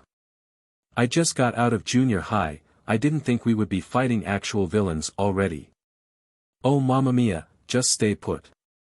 I'll handle this," Peach said as she walked towards the railing. "Wait, are sure Peach? Isn't there anything we can do to help?" Midoriya asked. Peach just smiled back as she pulled on her glove and was surrounded in smoke. When it cleared she had a frog suit on. "Don't worry, if I need help I'll let you know. But these guys shouldn't be a problem." Before she jumped in, Peach looked back at Tsuyu and winked. "Ribbit," she said as she jumped in. "Ribbit?" Tsuyu said in response. "Stupid woman," one of the villains said as three of his compatriots dove under the water to get Peach. "Hey, don't kill her too quickly now. Maybe we can have some fun with her first." The rest of the villains began to laugh until they saw the unconscious bodies of their friends float to the surface. "What the? Those morons. Letting some dumb broad get the better of them," one of the villains said as he and two more villains dove under to get Peach, only for their unconscious bodies to float up too. The Jaws theme begins to play. The villains began to get nervous until one of them spoke up. "Hey! Don't start freaking out. It's just one dumb." He didn't finish as he was dragged under the surface and his body floated back up. Soon the sounds of villains screaming or yelping as they were pulled under the water filled the area. "How the hell is she so quick?" The shark man from earlier asked. Then one of his friends, who has the ability to shoot water from his hands, began to panic. She's here. She's there. She's everywhere. He screamed as he shot in random directions. Hey, calm down now. I'm sure if we work together we can. The shark man didn't finish as his friend was being dragged across the water before finally being pulled under. The shark man then began to panic until 3 peaches surrounded him. Rib bit. They said in unison before they wailed on him. Jaws theme ends. Alright students, that takes care of them, so let's go. One of the peaches said, beckoning Midoriya and the others over. That was incredible. Midoriya said. Yeah, I'm glad she's a teacher at UA. Tsuyu responded as she leapt in with Mineta and Midoriya. As they swam back to the center, Midoriya turned to Peach. So Peach, what's your quirk? Midoriya asked. Quirk. Peach said while tilting her head. Yeah, I mean you were able to put so many villains to sleep with your dance earlier. Then when you fought the mist villain earlier you had that, scepter to control emotions. And now there are 3 of you and you all have this frog suit that seems to greatly increase your water capabilities. So I was wondering what exactly is your quirk, since I can't think of what quirk would give you all these abilities. Peach pondered on this before she turned to answer Midoriya. Well, to answer your question, Midoriya, I don't have a quirk as you and your society think of it. Instead, me and my friends have a plethora of abilities and powers. So it would be impossible to define it as a quirk since our powers are so varied and different compared to yours. Amazing. Midoriya said in awe, with Tsuyu agreeing. Sounds like you're a cheat character or something. Mineta commented. Well, that's one way to look at it, after all me and my friends don't really belong here. The kids looked at Peach with concern before she began to wave it off. Don't worry about it. Now come on, we need to get back to your friends. With that they all continued to swim towards back to land.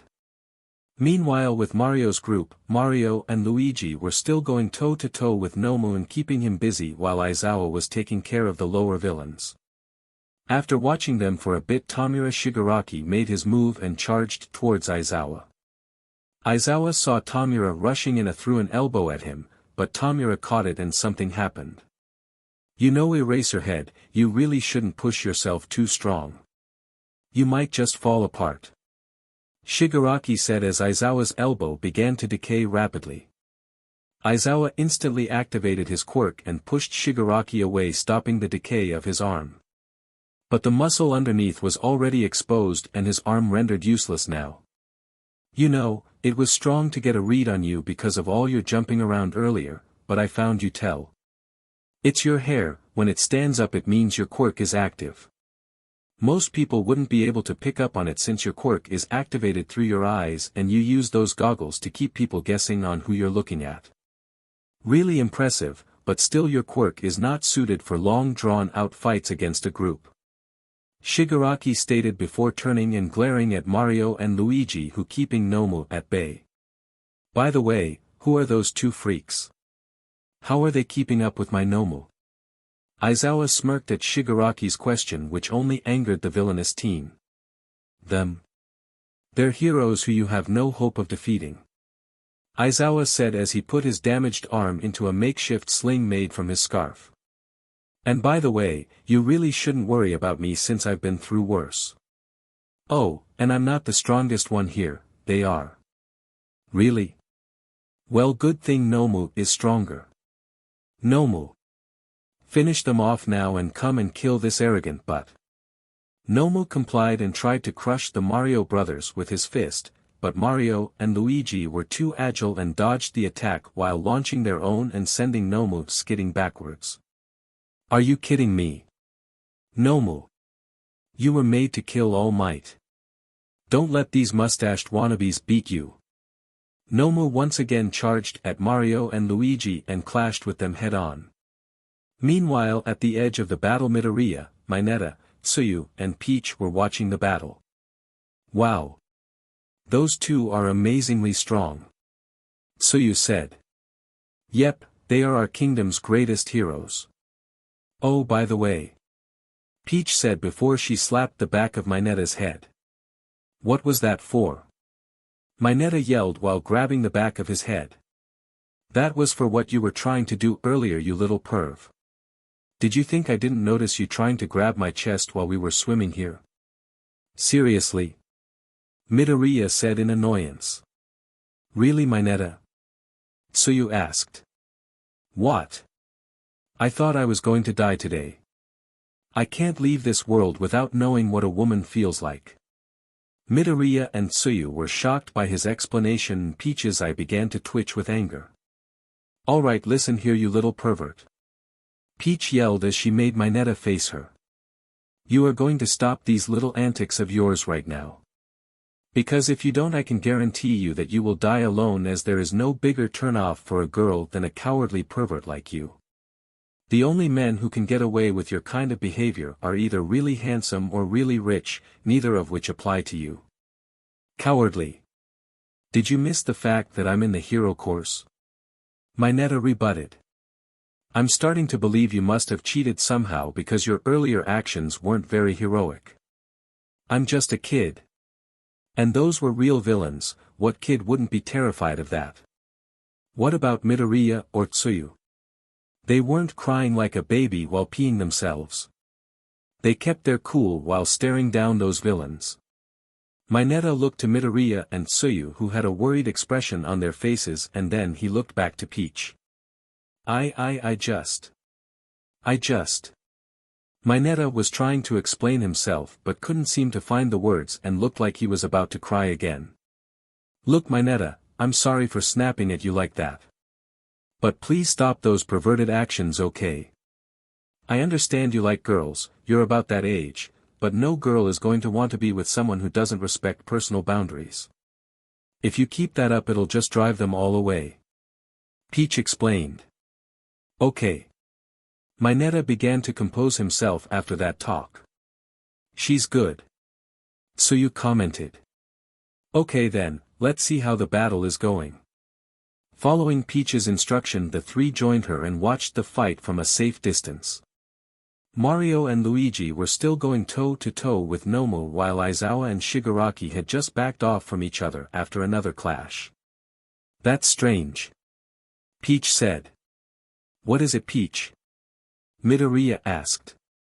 That bird guy should be out cold by now with all the hits he's taken from Mario and Luigi. Maybe it's his quirk. Some kind of ability to reduce the amount of damage he takes. While they were pondering on Nomu's abilities, Kurogiri appeared next to Shigaraki. Kurogiri, did you take care of those kids? My apologies, Tamura, but one of them has escaped and will no doubt bring other heroes. What? Shigaraki then began to furiously scratch at his neck. If you weren't our way out, I would destroy you. Every single one of your atoms would be dust. Shigaraki then stopped before he looked up to the ceiling. Well, it's done then, game over. Back to the starting screen. Hey, did you guys hear that? We're going to be okay. They're leaving. Mineta said while shaking Midoriya's and Tsuyu's legs. Yeah, but do you think they will leave just like that? Tsuyu asked. I don't think so. They know that after this UA will buff up their security. If they really wanted to kill All Might, this is their best chance. Midoriya answered. But first. Shigaraki said while turning towards Midoriya's direction. Let's make this hurt. Break the number one hero's heart. Suddenly Shigaraki was in front of the three and was about to grab Tsuyu. But Peach had grabbed his wrist. I don't think so. She said before she smacked him away.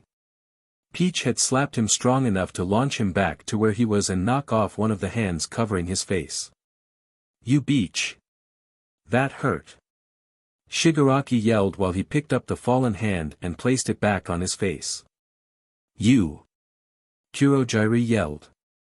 Hello, Mist Man, how did you like the beating I gave you? Peach said. What? This bimbo beat you, Kurogiri? Shigaraki asked, anger evident in his voice. Yes sir, I advise caution against her, she is powerful. In that case, Nomu.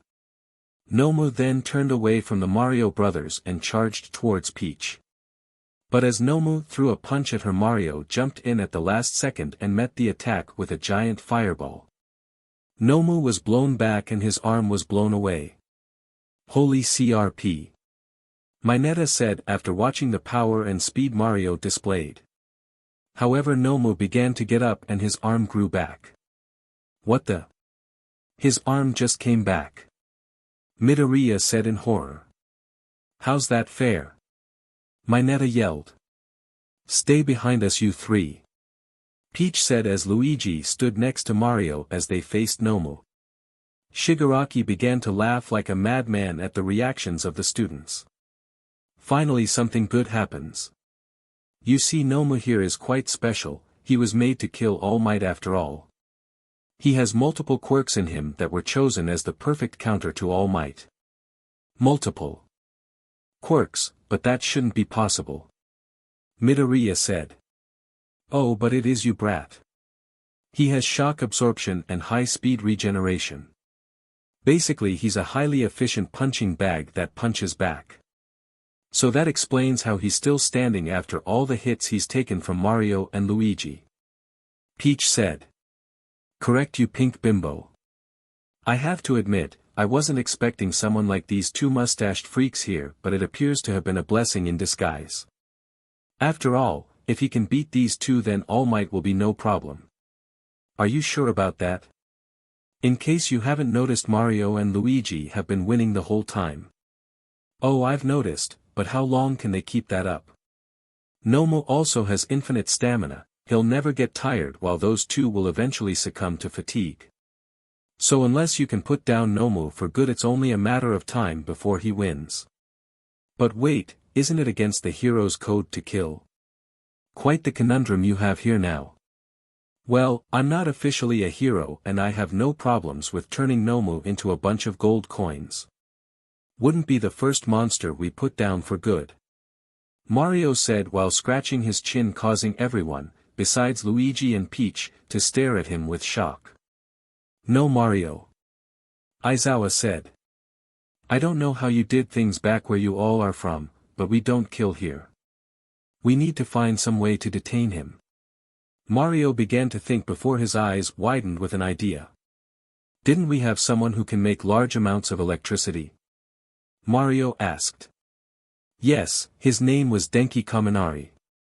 Aizawa answered. Luigi, go find him and bring him here. Peach, protect the kids, and Aizawa, can you handle the other two while I take care of Nomu? It'll be tough, but I'll try. Aizawa said as Luigi took off to find Kaminari and Peach protected Midoriya and the others. Underestimating us could prove fatal, Mario. Do you really think you can take on Nomu on your own? Shigaraki asked with a smug grin. Let's say go. Mario stoically said as Nomu charged at him. Nomu threw a barrage of fast and powerful punches, but Mario was blocking and parrying them with ease before he blew Nomu back with another fireball. You really don't know how much I was holding back, punk. Mario said to Shigaraki before he continued his fight with Nomu. How is he so strong? It's not fair. Shigaraki yelled before dodging a kick from Aizawa. Kurogiri was about to activate a portal, but Aizawa stared at him while activating his quirk. While Kurogiri's power was disabled, Aizawa grabbed him with the other end of his scarf and slammed him into a nearby wall. Shigaraki then swooped in and attempted to grab Aizawa, but Aizawa dodged and evaded the attacks until his erasure was ready again. In the nearby mountain zone, Kaminari, Yaoyorozu and Jiro had just defeated a group of villains.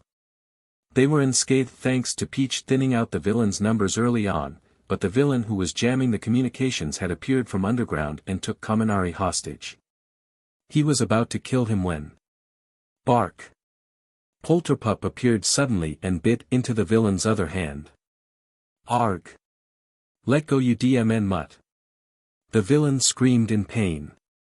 The villain then let go of Kaminari and used his free hand to try and electrocute Polterpup.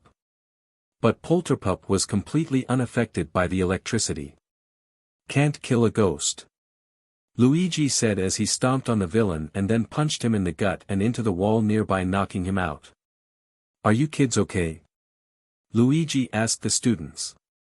Yes, thank you Mr. Luigi. Yaoyorozu answered. Okay, now are you Kaminari? Yes. Kaminari answered. All of you come with me now. Luigi then grabbed the 3 students and leapt towards the center where Mario was fighting the Nomu. Meanwhile Mario was still trading punches with the Nomu, their punches going so fast that it looked like a blur to the students. Not only were they fast but they were powerful as well, generating shockwaves that were pushing everyone back. Such strength. I can't get close enough to help. Kurogiri said as he struggled to keep his mist form thanks to the wind generated from Mario's and Nomu's clash. That is when Luigi showed up with the 3 students. Okay, you 2 go over there with Peach. You come with me Kaminari. Luigi then pulled Kaminari with him towards the battle while Jiro and Yaoyorozu went with Peach and the others. When Luigi and Kaminari got close enough, Luigi pulled out his poltergust and handed a plug connected to it to Kaminari. Okay, when I say, go, you pour as much electricity into the plug as you can. Luigi said. Okay, but I can't really control where I shoot my electricity. Kaminari explained. Don't worry, the plug will handle that. We're ready Mario. Okie dokie. Mario then caught Nomu's fists and began to swing him around. He then threw Nomu at Luigi. Go! Luigi yelled. Kaminari then activated his quirk and all the electricity he generated was pulled into the poltergust. The poltergust was then supercharged and the suction from it became a small tornado pulling in everything in front of it. As Nomu flew towards the poltergust he was sucked in and trapped within the machine. Okay, you can stop now Kaminari. Kaminari stopped and the poltergust returned to normal. Is Nomu trapped inside? Aizawa asked. Yep. Luigi tapped the poltergust and Nomu was screaming and banging against the wall of the device trying to escape. Good work Kaminari. Luigi said, giving Kaminari a thumbs up. Yay. Kaminari responded with a dumb face and a thumbs up of his own. What the? Don't worry about it. If he overuses his quirk it fries his brain and he loses complex thinking skills for a while. Aizawa explained. Will he be okay? Luigi asked.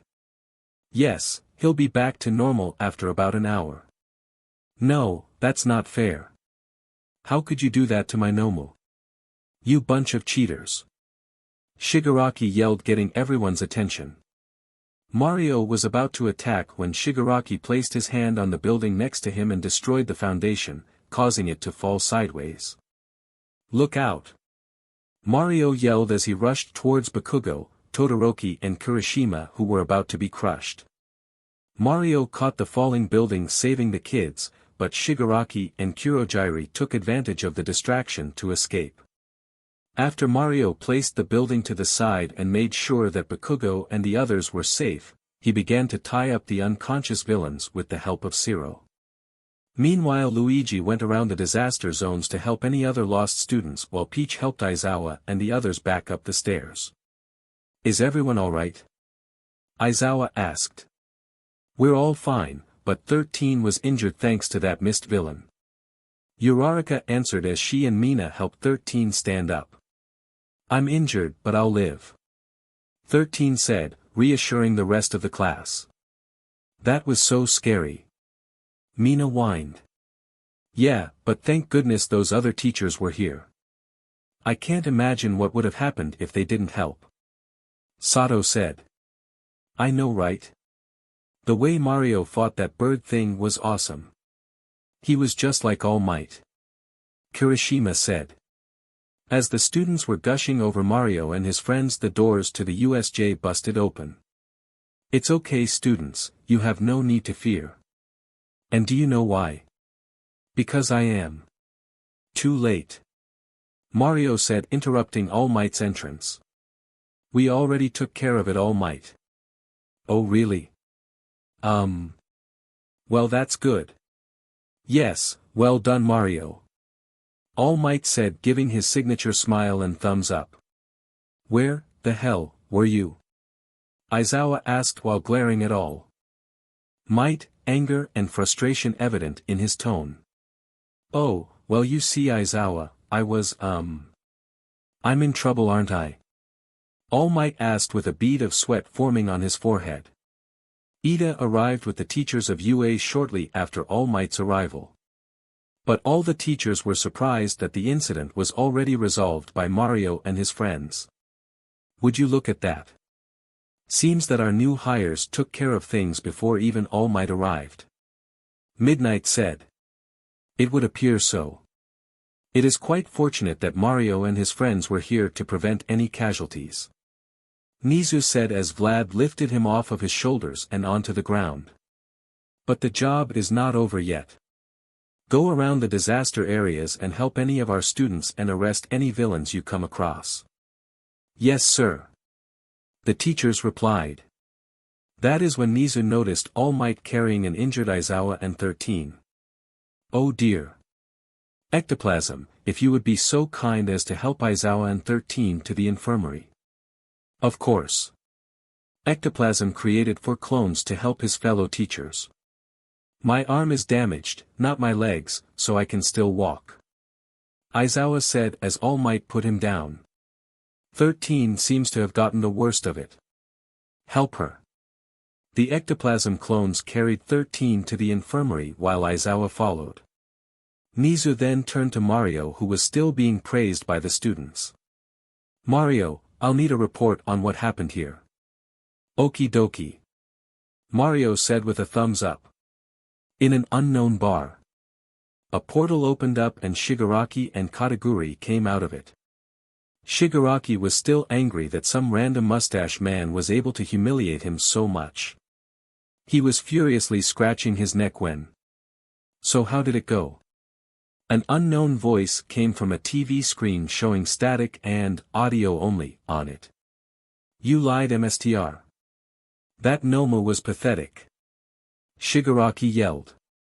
I did not lie, it appears that we were wrong about All Might weakening. It didn't even get the chance to fight All Might. It was defeated by 2 mustached freaks. What? It couldn't even defeat some no-name hero? This is a travesty. Another voice said. No, we just underestimated our new adversaries. We will monitor Mario, Luigi, and Peach more closely. The files you obtained were very helpful. Tamura and my own connections can provide me with all the information I need on these 3. So we can attack soon. Get our revenge? Shigaraki asked. Yes, but not too soon. For now rest, learn from this experience and be ready for our next step in destroying this corrupt society. By the way, where is Nomu? The other voice asked. He was captured by the one in green. There was nothing I could do. Kurojiiri answered. A shame, but we have others. The voice known as Mstr said. I must return to the shadows, Tamura. Remember, you must become a symbol of your own. One to strike fear into the hearts of the heroes. Yes, Mstr. Shigaraki said as the TV screen went black. Unknown location. We see a man hooked up to various medical devices going over the files for Mario, Luigi and Peach. You must be eager to obtain their quirks, Mstr. An unseen person said. Oh, I would be Doctor. If they had a quirk to steal. According to these reports, they don't have quirks. The Mstr said. What? How is that possible? I'm not sure, but I have some theories. If they are correct, then I will need some assistance in defeating these new heroes. The Mstr then looked at a news article that was going over the disappearance of Mirko. And I think I know just who to ask. Back at UA. The police had arrived and after taking statements from the students, All Might, Mario, Luigi and Peach. They were loading up the villains in police transports. Okay, that just about does it. Detective Tsukachi said as he turned to Luigi. Now all we need is Nomu. If you can hand over your vacuum cleaner. It's not a vacuum cleaner, it's the poltergust, and I can't just give it up. It's a very special piece of equipment. We will give it back. How about I go with you and release Nomu in a cell? Fine. While Tsukachi was annoyed, he remembered at the details of the agreement between the police force and hero department with the residents of the Mushroom Kingdom. Any items or equipment that Mario, Luigi or Peach had would stay in their possession and would not be given over for research or other purposes. While he wanted to say his department was trustworthy, he saw the hungry look in eyes of the heads of the hero department when the representative explained how much more advanced the Mushroom Kingdom appeared to be. He could understand that Luigi didn't want to risk the department taking the poltergust for their own purposes. As Luigi went with the officer with the appearance of a cat, class 1A were talking amongst themselves. So Kirishima, how did you Bakugo and Todoroki end up next to that building? Azui asked. Oh well, me and Bakugo finished off our villains and went towards the center to help out. But by the time we got there, Mario and Luigi had already taken care of things. Kirishima responded. What about you, Todoroki? Azui asked again. Similar, I defeated all the villains around me and got information from one of them. Yeah, it was so cool. I was around the area also and he beat them all with a huge wave of ice. Hagakure said. I didn't even know she was there. I could have frozen her by accident. Todoroki thought to himself. While your intentions were noble, it would have probably been better if you stayed back instead. Since Mario had to save you, two of the villains got away. Azui stated.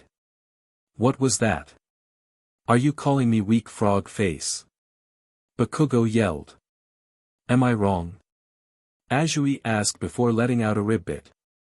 Bakugo just stomped off, not wanting, or able, to argue with the frog girl.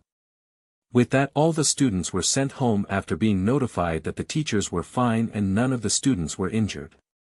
The next day, school was out for the day while the police investigation was going on.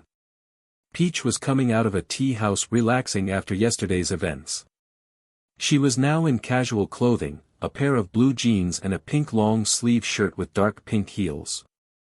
As she was walking out onto the sidewalk, a little girl bumped into her. I'm sorry. Are you okay? Peach asked as she bent down.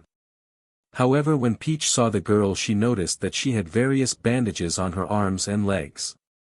She also noticed that the girl appeared terrified and was on the verge of tears. Before she could say anything, the little girl grabbed onto Peach. Please help me, the girl said. As Peach was holding on to the girl, many questions were going through her head. What happened to her, who did this to her and why? But before she can think on these thoughts any further, someone broke her out of her pondering. There you are. Peach looked up and saw a young man with a dark coat on, white gloves and a strange plague doctor's mask on. When the girl saw him, she clung on to Peach even harder. You really are troublesome. Thank you for finding my daughter. I'll take her now, the man said. She's your daughter? Peach asked. Yes. Why is she so terrified of you? She's afraid of punishment. Something all children are when they act bad. And why is she wounded? She's a rambunctious child. She's constantly hurting herself by playing games I tell her not to play. We should really take her to a hospital. The man seemed to be getting annoyed before he let out a deep sigh. Alright, let's go. Peach then followed the man while the girl clung onto her. As they were going into an alleyway, the man started to pull off his gloves. The girl tried to let go of Peach and run to the man, but Peach held on to the girl and was ready for what was coming next. You should have minded your own business, the man said as he thrusted his hand at Peach. But Peach ducked under his attack and smacked his feet out from under him. As he was falling, Peach kicked him away and then scooped up the girl and ran. When she was far enough away she began to jump up the buildings and then floated away on her umbrella. No. Bring her back. The man yelled. Peach landed in an alleyway a few blocks away. As she was looking around the man came out of the darkness. You beach. He yelled as he grabbed Peach's face, but she poofed out of existence. What, a clone? No. As the real Peach landed near the house she was staying at with the girl she looked back. Thank goodness for double cherries. Now how about you tell me your name? Peach asked the girl. It's Eri. The girl meekly said. That's a nice name. Now why was that man after you? And is he really your father? Eri hushed up at these questions. Too afraid to answer. Okay then. Let's go inside. I know someone who can help. Peach walked inside to where Mario and Luigi were watching the news discuss the USJ incident. Hey Peach. Mario greeted. Hello Mario. What are you watching? The news. Did you know some people are actually blaming us for the attack? Luigi said. No, what are they saying? They're saying that we might be spies for the villains. They are using the fact that we appeared shortly before the attack as evidence. That's weak evidence. It was just a coincidence. Yeah, don't worry. Nizu said he would handle it. Mario said before he noticed the little girl grabbing onto Peach. Who's this? This is Eri and she's in trouble. How? Mario and Luigi asked. Some strange man is after her and she's too scared to tell me why. I can help with that. Mario walked up to Eri who was scared. Don't worry. Peach said. He's a good friend. Eri was still scared but calmed down at Peach's words. Mario then placed his hat on Eri and then flew into Eri. Eri's red eyes then changed to blue and she grew a mustache. As Peach and Luigi watched and waited tears began to drop from Eri's eyes. Mario then flew out and he had an air of sadness and anger. He then put on a smile and patted Eri's head. It's going to be okay now Eri. We'll protect you. Mario said. You promise? Eri asked with pleading eyes. Of course. Later that night after Eri was put to sleep in Peach's bed Mario explained everything he saw in Eri's mind. He told them of all the horrors Eri has endured. How the man, Overhaul, was not her father and was using his quirk on her for his experiments. And how her own mother abandoned her after Eri's quirk manifested. Peach and Luigi were shocked at this. Luigi just sat in stunned silence while Peach had tears rolling down her cheeks. How cruel. How can someone do that to a child? Peach asked. It's her quirk. Mario said. She has the power to rewind people. From what I was able to gather from her memories it appears this Overhaul person wanted to weaponize it. That's why he doesn't want to let her go.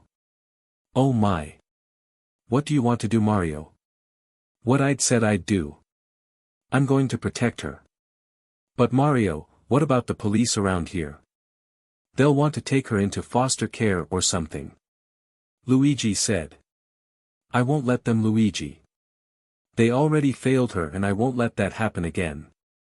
Peach and Luigi were confused by Mario's words. From her memories I saw this wasn't her first attempt at an escape. She's done so before but the police or heroes she went to would turn their back on her and believe Overhaul's words about him being her father. The few who did try to follow up met a terrible fate. Is it his quirk? Peach asked. Yeah, from what I saw he can destroy anything he touched with his hands and reassemble it how he wants. That's how he experimented on Eri. You mean? This little girl has come face to face with death more times than most adults. That's awful. Well, you don't have to protect her alone bro. I'll help. Luigi said. Me too. Peach added in. Thank you. Now let's go to sleep. With that, Mario and his friends went to bed to prepare for the next day. When the morning came, Mario called Nizu and explained what happened. While Nizu didn't like the fact Mario wasn't going to hand this girl to the authorities, he understood his reasons. Nizu told Mario that he would get started on the paperwork, but the police department and the Hero Association would try to take Eri into their custody. But Mario was firm that he wouldn't let that happen. They failed her already and he wouldn't fail her as well. Mario, Luigi and Peach took Eri to the mall to get new clothes for her. Luigi went to the food court to get something for everyone while Mario watched Peach and Eri. While he was doing this, someone approached him. "Quite the family. You must be a proud father and husband." The man said. "Oh no. It's not like that." Mario replied. "Really? But you seem so close." "Well, it's complicated. The woman is a close friend and the girl has gone through a lot. So then she's not your daughter. Maybe you should return her to her family then. It's not that easy. You see, the last person who claimed to be her father was someone who knew her true value and wants her back, now." The man said, his tone much more threatening. Mario turned his head to see Overhaul standing next to him, his hand already gloveless and ready for a fight. "Now here's what's going to happen, you mustached punk. You're going to hand Eri back to me nice and easy and I'll let you and your girlfriend go. But if you resist, I'll kill her right in front of you before I kill you." Overhaul threatened. He then reached for Mario but was blasted with a sudden wave of heat. "What? How about this? You turn yourself in and I leave you with the ability to walk to your cell. How dare you?" Overhaul lunged at Mario, but Mario threw a fireball at him. Overhaul placed his hand on the ground and created a wall in front of him to stop the fireball. Mario then broke through the barrier and knocked Overhaul to the ground. Before he could react, Mario grabbed his legs and slammed him onto the ground. Overhaul thrusted his hand at Mario, but Mario ducked and delivered a punch into his gut. Overhaul spat blood into his mask from the force of Mario's punch. "Super strength? But how? You have a fire quirk." Overhaul asked. "I don't have a quirk." "You lie." Overhaul yelled as he tried to attack Mario again. Mario had evaded the attack and swept Overhaul's feet out. Then Mario slammed his fist into Overhaul's face and buried him into the ground. While Mario was standing over Overhaul, 4 men jumped at him. "Overhaul!" they yelled. Mario faced them as one of the men in a white hood pulled out a gun and aimed it at Mario. The man shot and Mario blocked the bullet with his arm. "Got you," the man said in confidence. Mario then charged up another fireball and shot it at the group, dispersing them. "That shouldn't be possible. The product still doesn't work right," the man in a white hood said. As the 3 men surrounded Mario, he began to note their appearances. One was a large hulk of a man, the other the size of a toy, the other 2 were normal-sized, one in white and one in black. The large man was going to attack Mario when Luigi slammed into him with his green missile attack. The man was sent flying into a wall and was knocked out. "Rikia!" one of the men shouted. "What the hell is with these 2? How are they so strong?" The man in black said. He then turned to Mario and Luigi. "How are you 2 so strong?" "We are star children," Mario and Luigi answered. They both looked confused as to why they felt compelled to answer the question. "And what are your quirks?" the man asked. "We don't have quirks," the brothers answered. They then realized it must be this man's quirk making them talk. "That's impossible. What are star children?" the man asked. Mario and Luigi felt the urge to answer, but resisted it. "I asked you a question. What are star children?" the man yelled. But Mario and Luigi kept silent. "That's not possible," the man in black said in disbelief. Forget about it, Nemoto. It doesn't matter what they are, we still need to save Overhaul. The man in white said. With that they both aimed their guns at Mario and Luigi while the toy-sized person tried to wake up the larger one. Mario and Luigi dodged the bullets and came together and rolled up into a ball. What the hell? The white one said. What are you two doing? Nemoto asked. Let's say go. Was the only response Mario and Luigi gave. The brothers then launched themselves at the pair. The two criminals avoided the attack, but Mario and Luigi had the properties of a bouncing ball and ricocheted of the wall and into the man in white. Nemoto turned to try and counterattack, but Mario and Luigi were already upon him. They slammed on top of him and knocked him out. As the large criminal was about to wake up, Mario and Luigi slammed into his head and knocked him out again. They then bounced around the small one who couldn't keep up with the brothers' movements. They then slammed him from above and into the ground. What are you? The small criminal said as he fell unconscious. The police and pro-heroes arrived soon after and arrested all the villains. Mario and Luigi gave their statements while the police were escorting the villains into the transport vehicles. While they were loading up Overhaul, he gave a hateful glare towards Mario, who returned the glare. The cop then pushed Overhaul into the vehicle before driving off. On the highway towards Tartarus prison, the criminals were sitting silently while Overhaul was furious that all of his plans were ruined by some mustached man in overalls.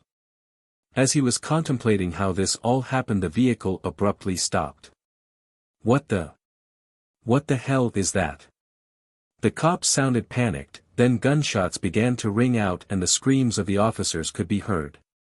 That is when the pro-hero who was sent to SCRT the police transport jumped into action. Stop, criminal scum.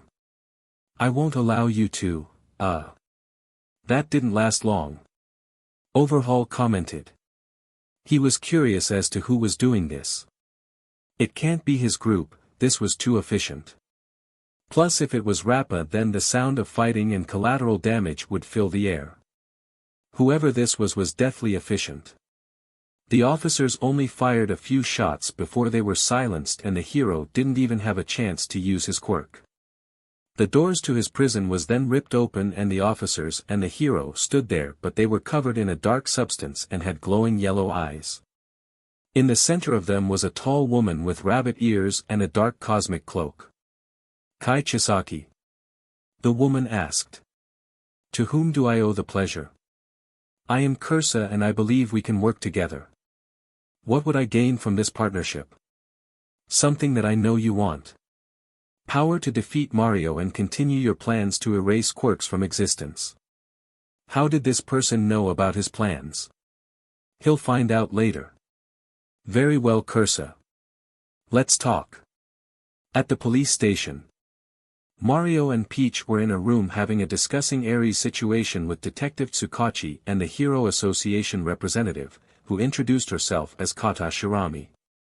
Luigi was watching Eri in a waiting room down the hall. Tsukachi spoke first to Mario and Peach. First of all, I would like to thank you, Mario and Peach, as well as your brother Luigi. Thanks to your efforts an innocent child was saved and the leader of a dangerous Yakuza gang was apprehended. Tsukachi said.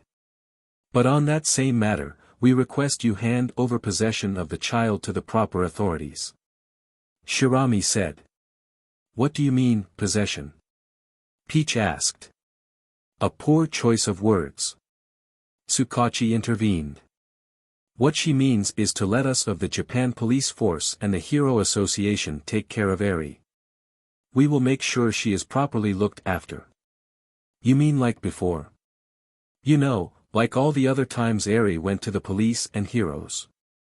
When they let Chisaki take her back to do horrible experiments on her. You want us let her go back to that? Mario asked. That was not our fault. There are rules. Without proper evidence there was nothing the heroes or the police could do to help her situation. Shirami retorted. So you admit you failed her? Your association and your society let this girl down. Peach said. No, that's not, I mean. Shirami began to stutter. Tsukachi began to speak.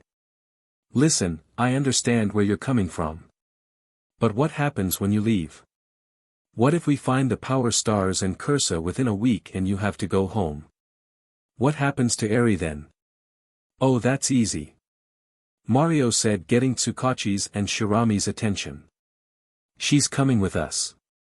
What? Tsukachi and Shirami yelled in shock. That's correct. Peach said.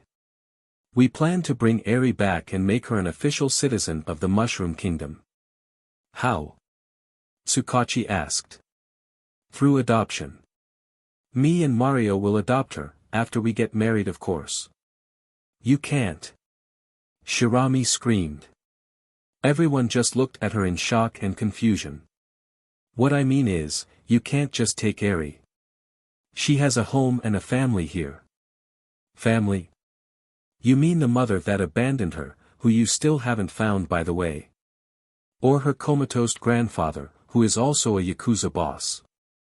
Or her father, Chisaki, who did all those horrible things to her? Is that the family we can't take her from? And what home? The labs where they did all those experiments on her. Is that the home you want her to go back to? Mario asked. Shirami just glared at Mario while gritting her teeth. Well, can you protect her? Tsukachi asked. Of course. I think we've already proven we can do a much better job than your heroes. Mario replied. You think that you can do a better job of protecting her than our greatest heroes? You think that you can protect better than All Might or Endeavor? Please Mario, this is not the time for jokes. Shirami retorted. Mario took in a deep breath before he got up from his seat and stared Shirami in the eyes. Listen Shirami, we have faced beings who, even with all the heroes and villains in your world working together, you would have no hope of defeating. We defeated mechanical world conquerors who destroy the power of wishes. We defeated a witch who tried to conquer our world, 3 times in fact. Once in her body, once when she possessed one of our enemies, and finally we had to destroy her soul to make sure she didn't come back. We defended our home from aliens who have conquered galaxies and were hell-bent on wiping us out. We defeated a dream vampire who had the power to make nightmares a reality and was thousands of years old. We defeated a dark jester who, with a snap of his fingers, could wipe out your hero society. So yes. I do believe we can protect Eri better than your heroes, Shirami. Mario and Shirami just glared at each other until Peach separated them. Mario, please calm down. Peach asked. Mario sat down, but was still visibly angry. It would seem that I will continue to speak as Mario is currently too upset to continue. That's alright Peach. Shirami said. It's not your fault that Mario exaggerates his achievements. Shirami said with a chuckle. Peach just silently glared at Shirami, making her stop. Shirami, I do not know why you have this unreasonable disdain for Mario and Luigi, but you had best stop. Mario did not lie or exaggerate. The same way your society applauds All Might for his achievements is the same we do for Mario in our world. He is our greatest hero and his adventures and achievements are known throughout our universe. Can you say the same for All Might? Well, that's a bit unreasonable princess. Tsukachi said. How? Mario did it. Even so, you can't just take a Japanese citizen. How about we ask Eri then? Let us ask her where she wants to go. She's just a child. She doesn't know any better. Shirami said. She knows she can't trust you. She knows that Hero Society let Chisaki experiment on her because of the rules. She knows that we saved her, that Mario protected her when no one else could. So tell me how she doesn't know better. Shirami just hung her head in shame and defeat while Tsukachi remained silent. Peach and Mario got up and walked towards the door. Peach then turned back to Shirami and Tsukachi. If your government still wants a mutually beneficial relationship with the Mushroom Kingdom, then they will stop trying to take Eri away from us. We decided to work with your government because we believed it to be the best decision at the time, but actions like this are causing us to regret that decision. Please keep that in mind. After Mario and Peach left the room, Shirami turned to Tsukachi. He's lying, right? He lied about what he did, right? No. Tsukachi replied. But. You know how my quirk works, Miss Shirami. I can tell when a person is lying, and neither Mario or Peach lied. So then it's true. Mario and his friends are really that strong. Have you read the reports from Gang Orca's evaluation on their performance during the provisional testing? No. I recommend that you do. It'll give you an understanding on how strong our guests are. With that, Tsukachi also left the room, leaving Shirami to just think on the events that happened. Meanwhile, Mario, Luigi and Peach were walking home with Eri in Peach's arms. While walking home, Peach noticed Eri was holding on to her with a tight grip. Eri, what's wrong? Peach asked. Are you going to let them take me away? Eri asked. Of course not. We said we would protect you, and that's what we are going to do. Promise? Promise. Thank you, Mama. Eri said as she rested her head into Peach's chest. Peach began to blush a bit when Luigi began to giggle. So that makes 2 children who called you Mama. I wonder how Junior will react to this. Maybe he'll get jealous. All 3 of them laughed at the thought until Mario stopped. Having images of Junior kidnapping Eri the same way Bowser kidnaps Peach. Mamma mia. What's wrong, Mario? Peach asked. Nothing, just had a bad thought. Was it Junior kidnapping Eri? Luigi asked. Yeah, how? I think we all thought that. Luigi said. The 3 began to laugh it off when Mario's phone began to ring. Hello. Hello, Mario. It's Detective Tsukachi. If this is about Eri. No, Mario, it's not about that. I won't lie and say that I agree with your decision, but I agree with your reasoning. Now the real reason I called is because of 2 incidents. First, Chisaki, also known as Overhaul, has escaped. His prison transport was attacked by an unknown assailant. Unknown. No one got a good look at the attacker, or were there no survivors? No survivors, but it's strange. There are no bodies left. No residue, nothing to indicate that the police and hero who were sent to SCRT Chisaki and his compatriots were killed. But we did find more of that strange energy that was around Mirko's disappearance. I see. Mario said in a serious tone. So that means that the people sent to SCRT Chisaki are now under Cursa's control. Can she do that? Yes, her dark mess can corrupt anyone not protected by spark or star power. Even we would have a strong time fighting off her control. I see. While it's tragic, it's at least a small comfort that we can save our men. Can you help us on this case, Mario? Yes, now about the other incident.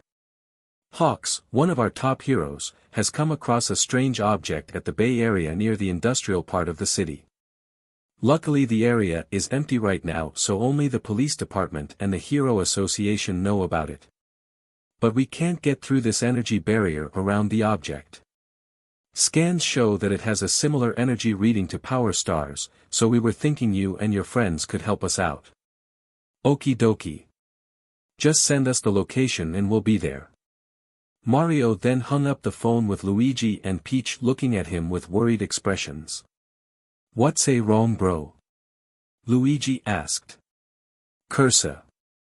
She freed Chisaki and his goons and escaped. Detective Tsukachi wants our help to try and track them down. Oh dear. Well, we better help out. Can't let Cursa make an army of dark mess-powered quirk users. Was there anything else he needed? Peach asked. Oh, that a strange object was found in the industrial area. I believe our friends have arrived. You mean? Correct, Luigi. Our smaller counterparts have landed. Then we better hurry up and find them before chaos ensues. With that, the trio took off to the coordinates Tsukachi sent. They were greeted with a task force guarding the area around a strange bubble. Well, hello there. You must be the VIPs at UA. A hero with large red wings greeted. This was Hawks, the current number 3 hero. Glad you made on such short notice. We really need this thing to be moved ASAP. Mario nodded and walked towards the energy bubble. Hello. It's me, Mario. Mario yelled at the bubble. But nothing happened. Mario sighed and knocked on the bubble in a specific rhythm, the beginning of the Super Mario theme. The bubble began to dissipate, revealing a white spacecraft inside. The doors opened and the officers were shocked to see small rabbit-like creatures dressed as Mario, Luigi and Peach come out. Suddenly a small white disc-shaped robot flew up to Mario. Oh, thank heavens you're here and in good health. When we lost track of Cursa, we feared that she had attacked you while we were still navigating the space between universes. The small robot said. We're fine, Beepo, but Cursa is already here and causing trouble. Mario explained. Oh dear. Is it just like Alabasta? Does she have a dark mess army already? Beepo asked. Not yet. But we should find her quickly and nip this problem in the bud. Agreed. Mario, who are all these armed men? Mario turned and saw the police force and Hawk standing by. Right. It's okay. They're friendly.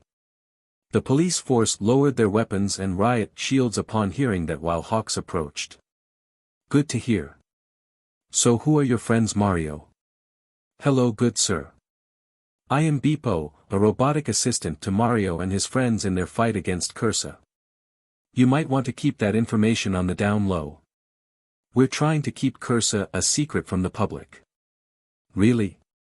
By the way, why do you have wings? Are they a special piece of equipment? Huh.